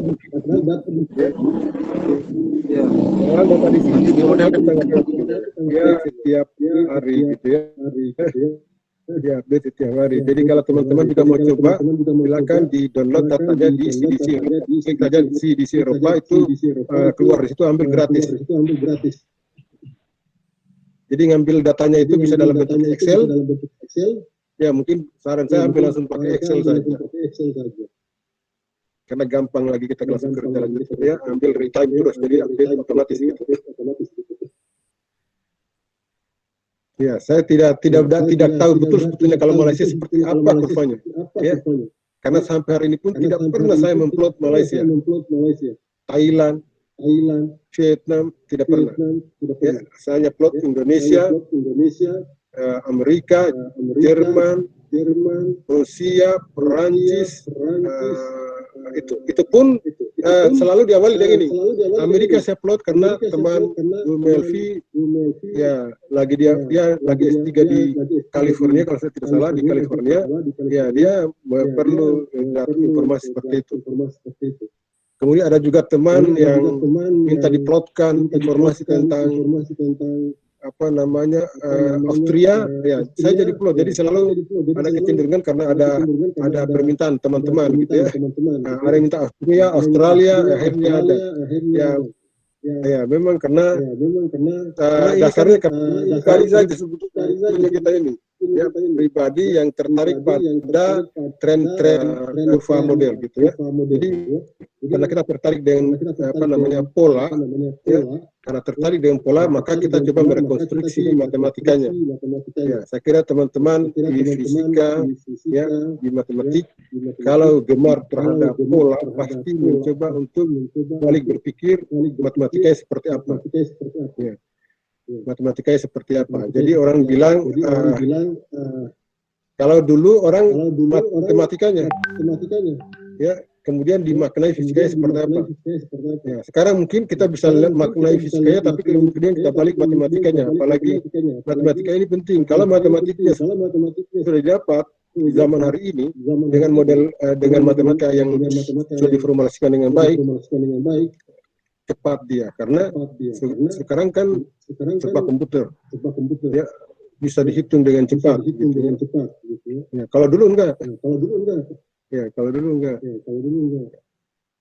Makanya kalau kita di fisika itu, saya termasuk orang yang sangat salut sama Maxwell, karena dia yang mampu memformulasikan ya praktikum atau eksperimen orang fisika ke dalam bahasa matematika, sehingga dia disebut sebagai persamaan Maxwell. Itu yang saya salut pada si Maxwell, dia mampu memformulasikan makna-makna alam dalam bahasa matematik. Ya, walaupun sebetulnya eksperimen sudah ditemukan sebelumnya, sudah dikenal hukum Ampere, dikenal hukum Gauss, dikenal hukum Faraday, tapi bukan mereka yang rumuskan matematikanya. Matematika yang rumuskan justru Ampere. Ya, begitu ada formulasi matematika, gampang dibuat modelnya. Ketika sudah ada matematikanya, pasti gampang dibuat modelnya. Ya, kalau tidak dapat solusi analitik, numerik bisa. Ya, dengan kemampuan data, kemampuan komputasi hari ini yang mampu bisa kapasitas sangat besar, semakin memudahkan kita. Ya, mungkin itu saja ya. Terima kasih Pak Hussein. Ya, atas tanya.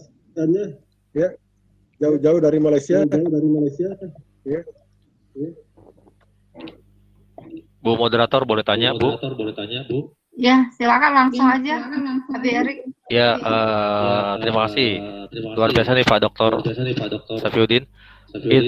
Dari data dari kurvanya Indonesia, mungkin nggak kita ambil contoh aja, misalnya dua kota nih, Jakarta dan Surabaya. Apakah sama seperti itu kurvanya? Kalau kita lihat kan dua kota ini yang paling banyak, kira-kira hampir 10% ya, 10%. Di Jakarta sudah 10% dari jumlah penduduk yang diuji gitu ya. Sedangkan di Surabaya baru 5%. Ya. Tapi jumlahnya malah lebih banyak yang positif. Apakah ada itunya, ada gambaran modelnya, Pak Dokter? Makasih.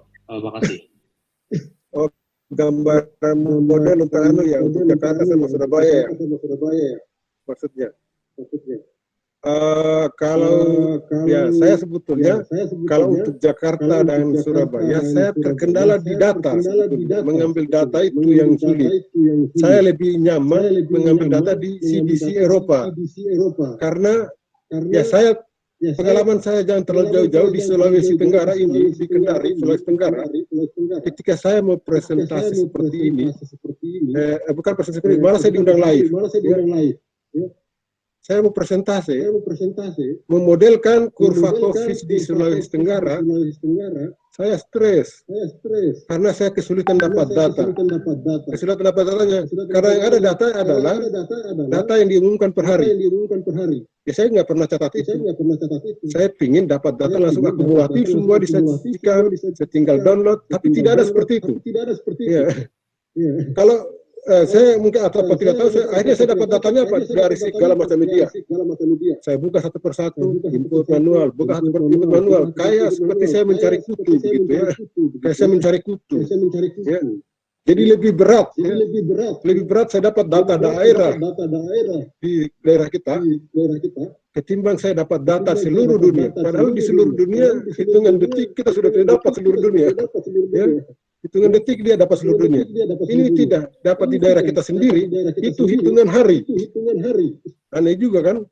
Ya, makanya sampai saya sempat sarankan, kenapa sih tidak disajikan data akumulatif semua?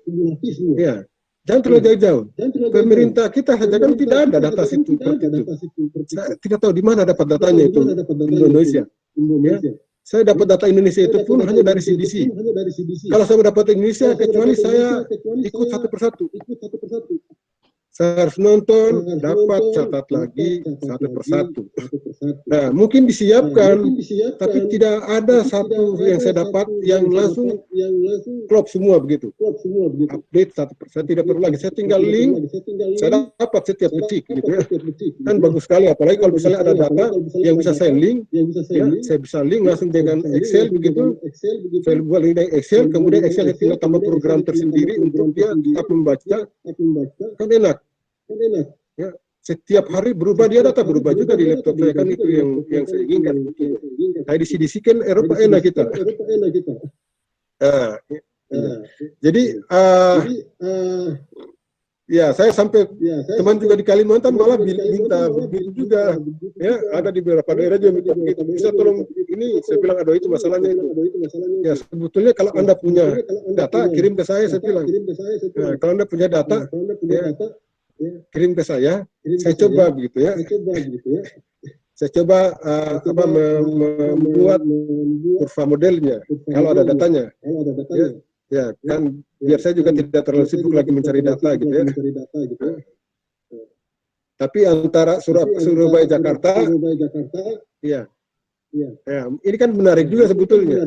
Apakah tren Jakarta dan Surabaya kalau digabung itu bisa mewakili Indonesia atau tidak gitu ya? Ya. Sedemikian sehingga perubahan yang kecil di daerah-daerah itu sebetulnya tidak memberikan efek yang besar terhadap perubahan kurva tren, perubahan yang besar. Ya. Jadi ya bisa jadi ya seperti pemilu, seperti halnya pemilu lah ya. Ya. Jumlah pemilih di sini tidak berpengaruh secara signifikan, tidak berpengaruh secara signifikan terhadap siapa yang akan menjadi presiden gitu ya. Ya, dalam pemilihan tidak. Yang sangat besar pengaruhnya adalah penduduk-penduduk yang besar, Jawa Barat, DKI, Surabaya, Jawa Timur. Bisa jadi kalau seperti itu harusnya tren di sana itu bisa mewakili Indonesia. Kalau saya berpikir dugaan saya seperti itu. Ya. Makanya saya kalau dapat data itu perlu sebetulnya kita modelkan. Sulawesi Tenggara saya sudah coba juga modelkan. Ya, itu pun sulit kita dapat data. Dan kalau apalagi kalau daerah-daerah kecil, seringkali 0, 2, 1, 0, banyak kali dapat 0 ya. Kalau dia 0, nah itu ada masalah di dalam pemodelan. Ya. Dalam pemodelan saya apa yang saya lakukan, ya sehingga salah satu solusi yang saya lakukan adalah saya rubah. Bukan saya ambil per day, ambil per minggu, sehingga tidak ada yang kosong, ya, tidak ada yang kosong. Karena kalau ada yang kosong itu bisa jadi masalah. Jadi saya ambil per minggu karena dalam satu minggu selalu ada kejadian.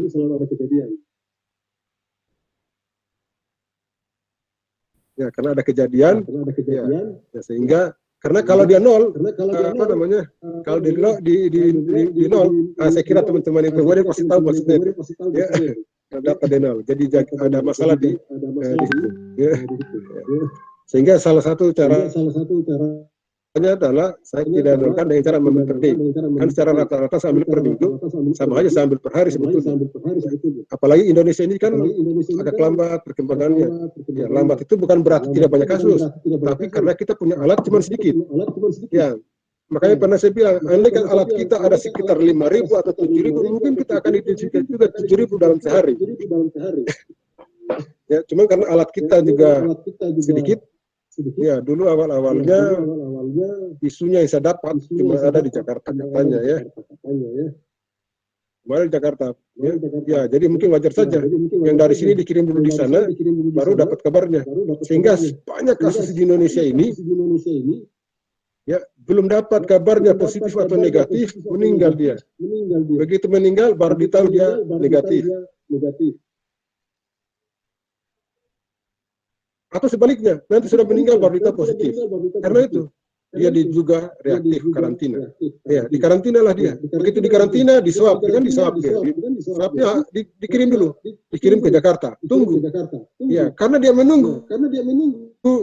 Ini kan dia pengaruh psikologi orang ini. Ya, dia pikir dia corona.